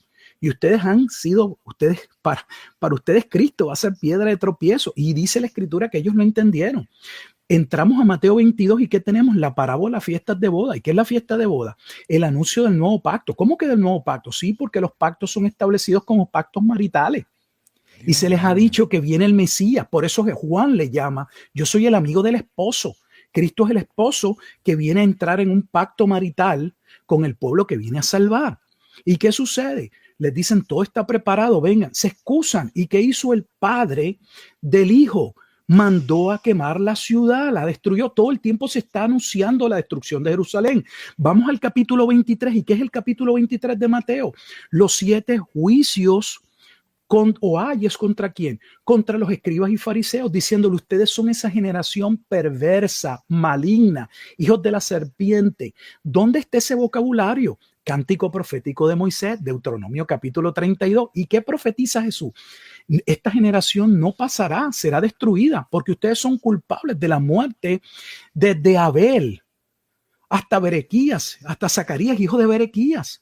Vamos al capítulo 24 y se habla de la destrucción de Jerusalén. Al final, en el capítulo 26, Jesús le dice a los que lo juzgan: ustedes me están juzgando, pero ustedes que me juzgan serán juzgados, porque ustedes verán la venida del Hijo del Hombre en las nubes. De hecho, ese es el momento en el que el sumo sacerdote realmente se rasga sus vestiduras. Es correcto. Porque él le pregunta a Jesús: oye, ya, háblanos claro, ¿eres tú el Mesías? ¿Eres tú el Hijo de Dios? Jesús le dice: tú lo has dicho. Y desde ahora veréis al Hijo del Hombre viniendo en las nubes. Ese no es el testimonio que da el primer mártir de la Escritura en Hechos capítulo 7, Esteban. ¿Qué Esteban dice antes que lo apedreen? Veo al Hijo del Hombre viniendo en las nubes. En otras palabras, su juicio se acerca. Entonces ese juicio no ocurrió. Es un juicio que todo el tiempo se está hablando, pero que nunca ocurrió. Con toda honestidad, el talón de Aquiles en la apologética cristiana es la escatología. Se ha relegado a la escatología porque, bueno, no la estudiemos, nadie sabe, es una cuestión futura, es de los últimos tiempos, pero todo lo que estamos hablando, de hecho, este programa está ligado a la escatología. No se puede separar lo que estamos hablando ni desde el punto de vista del judaísmo ni del cristianismo de los aspectos escatológicos. Una mala interpretación lleva a los judíos a forzar la venida del Señor y lleva a una parte de la iglesia a respaldar algo que nada tiene que ver con un cumplimiento profético. ¿Quieren una conclusión? Ahí se las doy, ahí cierro. Apedréenme si quieren. Tremendo. Por eso apedrearon a Esteban. Dios de mi vida. Vamos a concluir porque esta es la parte todavía más interesante. Es que esta es una masterclass, hermanos, de verdad. Los judíos actuales que están en Israel, que pues son Askenazi, Mirrajíes, hay toda una mezcolanza por ahí, ¿no? Pero muchos de ellos quieren un templo físico. De hecho, está el Instituto para el Templo y tienen una vaca roja por ahí y por acá. Y los dispensacionalistas dicen que ahí está, que va a haber un templo y que entonces las profecías se van a cumplir porque va a haber un templo. Ahora, yo no dudo si vaya a haber un templo o no, porque esos tíos son capaces de hacer cualquier cosa. De hecho, yo les he dicho, ¿no? Ya tienen entre sus planes derrumbar la cúpula de la roca y poner un templo ahí. Pero ¿esto está ligado a la profecía que los dispensacionalistas creen? No, todo lo contrario. La Biblia lo que habla es que, nuevamente, la iglesia es ese nuevo templo. De hecho, es interesante, terminé de dar una clase de hermenéutica la semana pasada y llevé a los hermanos al libro de Apocalipsis. Le digo, hay algo que yo no entiendo, y es que el libro de Apocalipsis, luego del juicio de Armagedón, el juicio sobre la ciudad, que claramente la identifica para mí con toda claridad, Romanos capítulo 11, versículo 8, es la ciudad donde Jesucristo fue crucificado en las afueras, es Jerusalén. Dice que no hay templo. Ellos quieren ver un templo donde Apocalipsis 21 dice que no hay templo, porque no hay necesidad de templo. Pero pastor, ellos dicen que el anticristo se tiene que sentar en el templo. Pues no sé en qué silla, hermano, porque en el templo no hay silla. Hermano, mire lo que estoy diciendo. En el templo no hay silla. El templo no tiene un trono. Exacto. Ustedes están viendo el templo, ustedes ni entienden la imagen del templo. El templo es un lugar de sacrificio. El templo era una gracia mediada, anticipada, necesaria, pero solamente era una tipología de lo que se tendría que cumplir en Cristo para que ese pueblo que fue predestinado, llamado a salvación, fuese salvo. Allí lo que se mediaba eran sacrificios. Por favor, esta parte es muy importante porque la va a escuchar una y otra vez y dicen, no, tiene que haber un templo y en ese templo se va a sentar el anticristo. Es que el templo nunca tuvo una silla, papá. Deben ir preparándole una silla porque no tiene silla. Sí, en el templo tiene silla. Ningún rey fue a sentarse al templo. De hecho, el único rey que entró al templo, que sabemos que salió leproso, que fue el propio rey de la muerte que se da el llamado de Isaías, el rey Usía, porque él quería, dice, si yo soy rey, yo también puedo entrar al templo y puedo ofrecer incienso. Pero él entró para llevar a cabo un acto, no sé, religioso, pero no para sentarse, porque en el templo, nuevamente, en el templo no era una cámara de recibir personas, allí no estaba un trono como ustedes lo esperan para recibir dignatarios. Esa imagen que ustedes tienen, esa imagen no existe.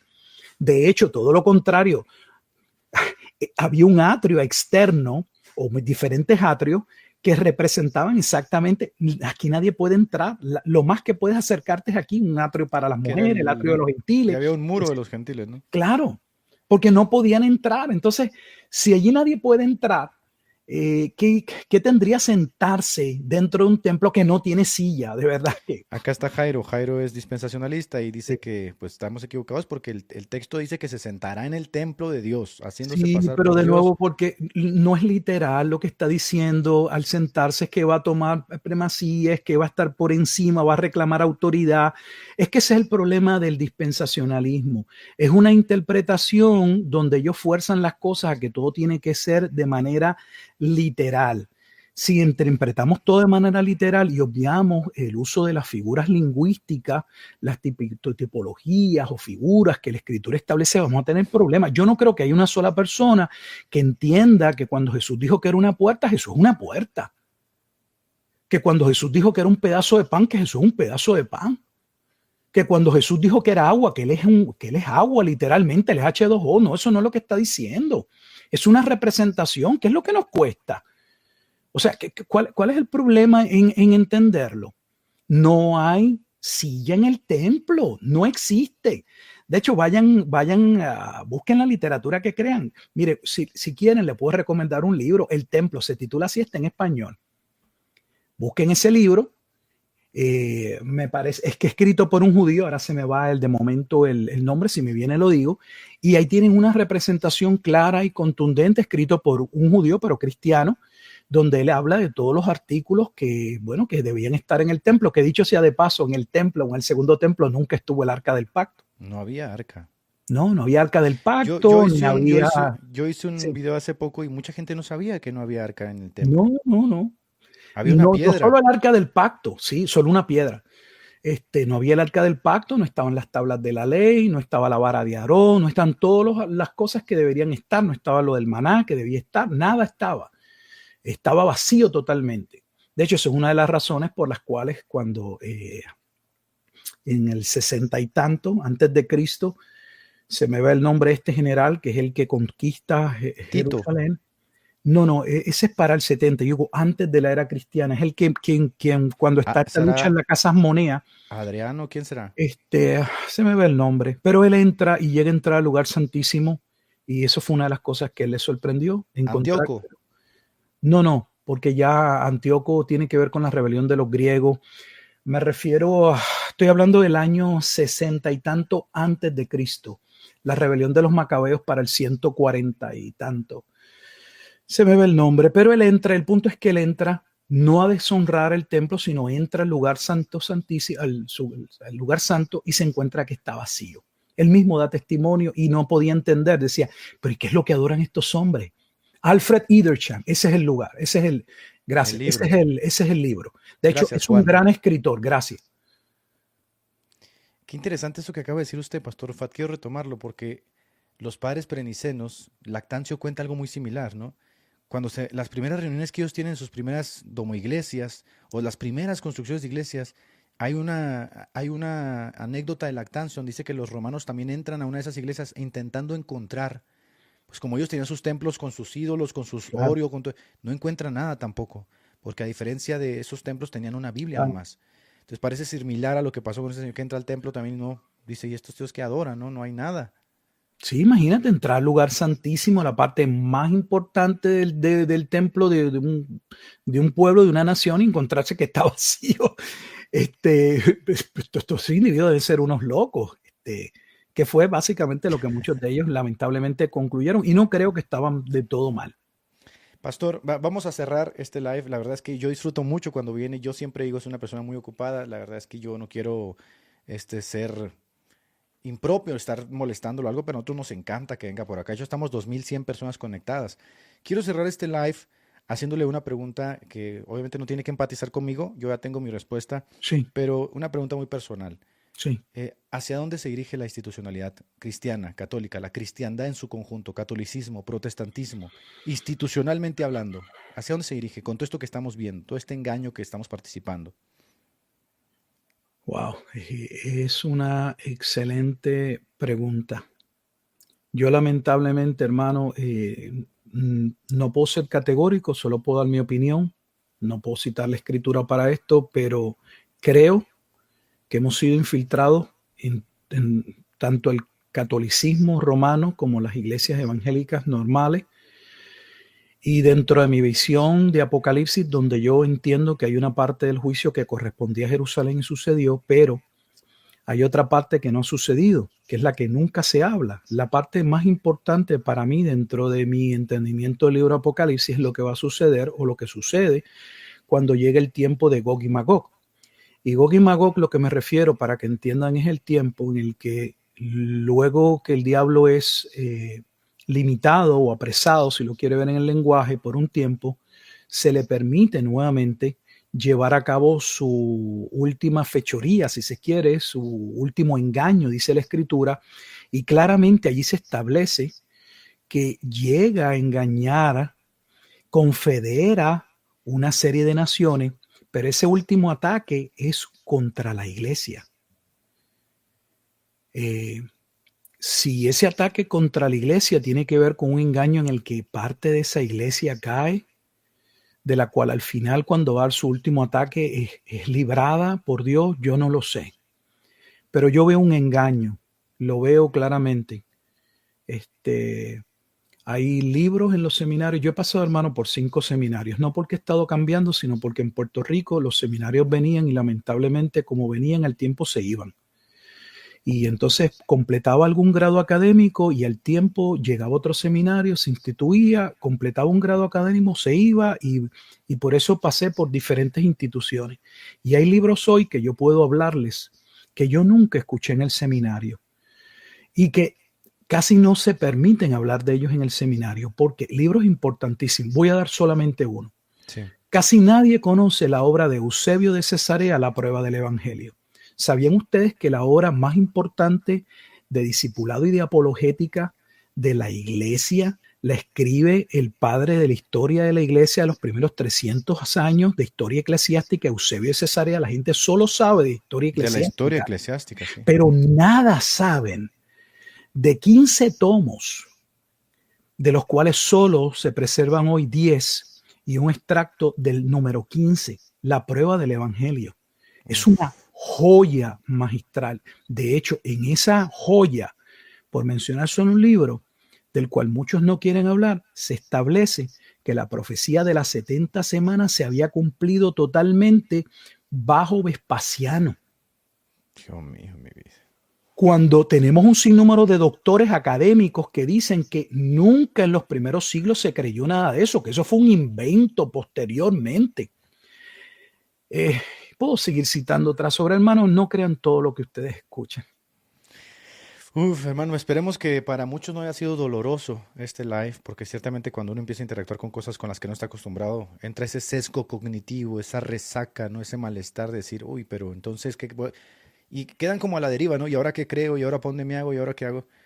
Este es un live donde intentamos básicamente abordar, como les dijimos, desde un sentido teológico, un sentido geopolítico, y un sentido incluso de acervo cultural, ¿no? Porque hay cosas que están ahí, pero nadie las dice, o sea, porque están bajo el tabú. Que ustedes empiecen más o menos a, por curiosidad, a investigar por su propia cuenta y lleguen a las propias conclusiones que vamos llegando todos. De hecho, hermano, antes de irme, me gustaría solo decir algo más por si en algún momento no tuviéramos la oportunidad. Los que estudian el tema, estos temas, y llegan a la conclusión que parte de lo que está sucediendo en el mundo tiene que ver al menos con una parte de los judíos.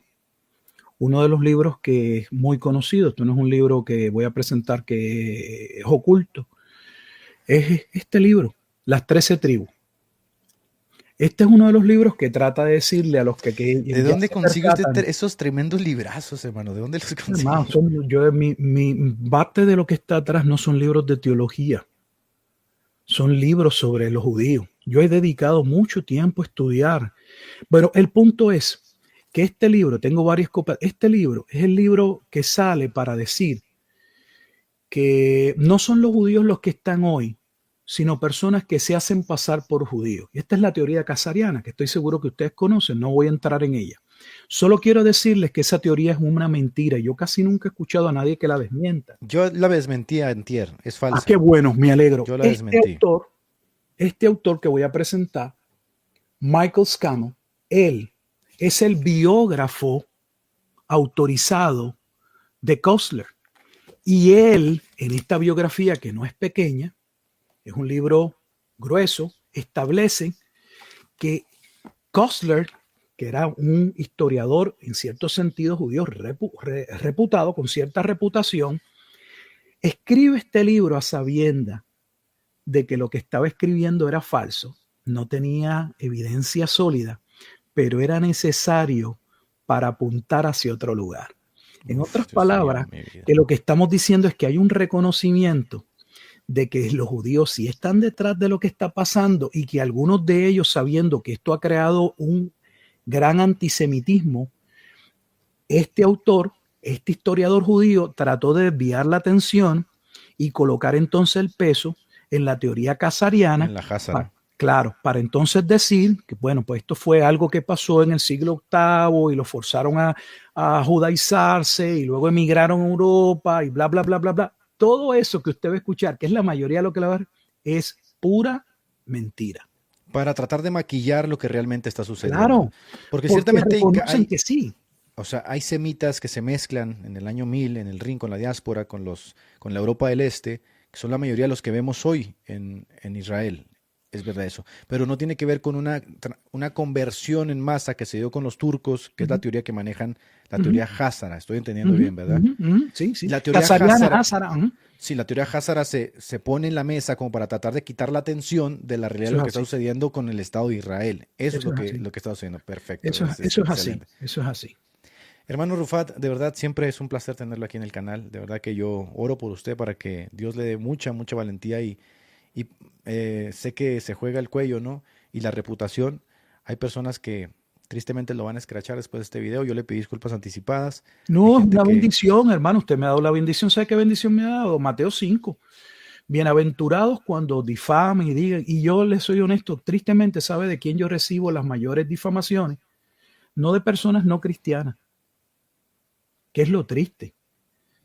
De una parte del pueblo que ni tan siquiera evangélico se toma la oportunidad de sacar algún tiempo y hacer aunque sea una mínima investigación para por lo menos entender por qué nosotros hablamos lo que hablamos. De hecho, quiero mostrarle este comentario. Mire, por ejemplo, acá, esta es una burla. O sea, dice que es una burla que porque usted aprende de los judíos. Yo este tipo de comentarios hace mucho tiempo ya no les hago caso, mano, porque yo sé que hay gente también dentro de nuestro pueblo que tristemente no tiene las capacidades argumentativas para salir del hoyo o de la caverna de Platón en la que se encuentra. Pero hay mucha gente de verdad que está deseosa de aprender, que quiere pastores que le enseñen, que lo guíen. Yo creo que por esa gente, ¿no? Vale la pena a veces sufrir el oprobio, vale la pena ser escrachado y vale mucho la pena porque muchas de esas personas al final de cuentas rompen el ciclo de mentira, rompen el ciclo en el que están envueltas y eso es, y si yo estuviera en ese lugar, a mí me encantaría ser esas personas que, oye, gracias, te doy la mano porque me ayudaste en esta etapa cuando yo estaba confundido. Entonces, hermano Rufat, de verdad que el Señor le dé mucha gracia y mucha fuerza para lo que hace. Pues gracias, hermanos, gracias a los que nos están escuchando hasta aquí, si nos pudieron soportar y con gusto, en cualquier otro momento dado, podemos ponernos de acuerdo y manos a la obra. En mi caso particular, nuevamente, el que se quiere esconder, quiera meter la cabeza debajo de la arena o lo que sea, puede hacerlo. Yo no pienso hacerlo. Mi Señor dio su vida por mí. Yo estoy consciente y lo sé y que yo no merecía ser salvo. No merezco ser lo que soy hoy y yo no voy a meter mi cabeza ni voy a mirar para el lado. Si estoy equivocado y alguno de ustedes, algo de lo que yo he dicho, me puede demostrar con evidencia que yo he citado algo, he dicho algo que es incorrecto, yo con gusto lo reexamino, miro y si tengo que pedir perdón y tengo que retractarme, lo hago. Pero mientras tanto, sigo firme en Cristo. Claro. Quiero cerrar solamente diciendo que no le hemos faltado el respeto a ningún dispensacionalista, no le hemos faltado el respeto a ningún judío, ni siquiera hemos hablado en esos términos de que los judíos son malos per se. Hemos sido muy puntuales en lo que hemos dicho. No le hemos faltado el respeto ni siquiera a los católicos hoy, nada.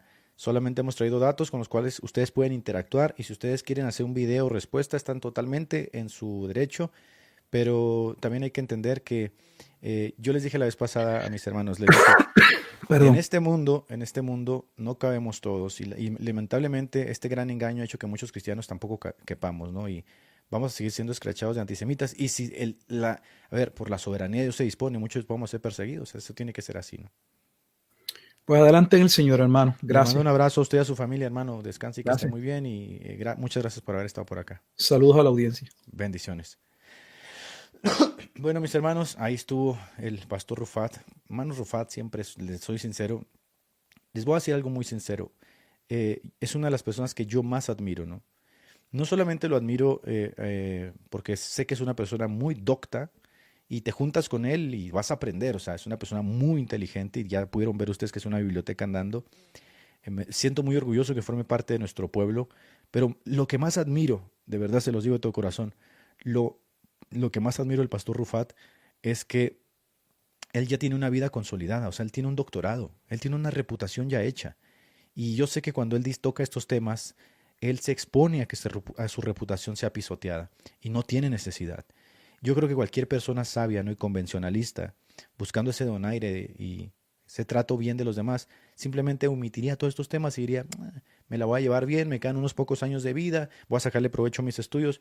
Pero es una persona muy valiente. Y la verdad, para mí, que soy joven, me considero joven, pues, todavía no llego ni a los 40. Para mí, pastores como estos, Dios nos diera muchísimos más, ¿no? Entonces, bueno, hermanos, espero que hayan disfrutado este live. La verdad es que yo lo disfruté muchísimo, y se los digo siempre. Siempre que viene el pastor Rufat, yo disfruto. De hecho, me estaba gozando, ¿no? Porque a veces uno estudia la Biblia, pero cuando la está estudiando junto con alguien más y va descubriendo junto con el otro, mira, como los caminantes de Maús, ¿no?, que se les abrió el corazón y les empieza a arder. Dices, mira, aquí está el Señor. Así me estaba sintiendo, ¿no? Porque están tan enojadas las naciones.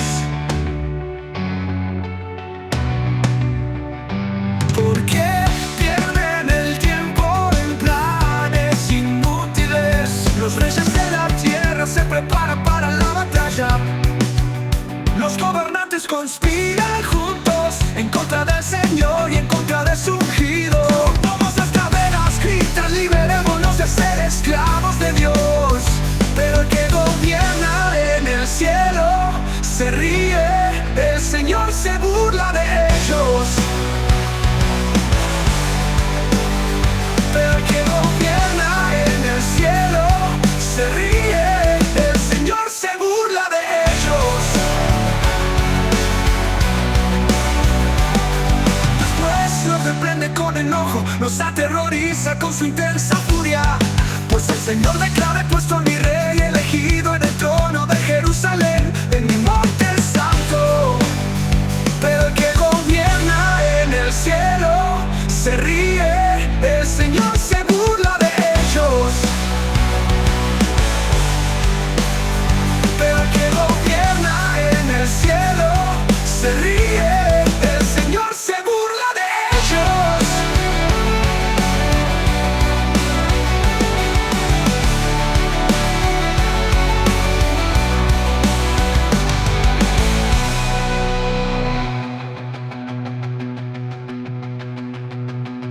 Pero el que gobierna en el cielo se ríe, el Señor se burla de ellos.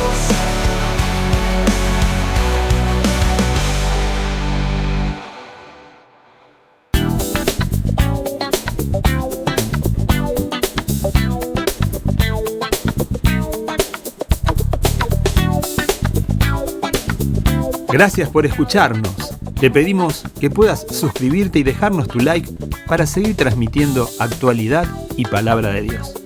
Recordá que podés seguirnos en Facebook e Instagram.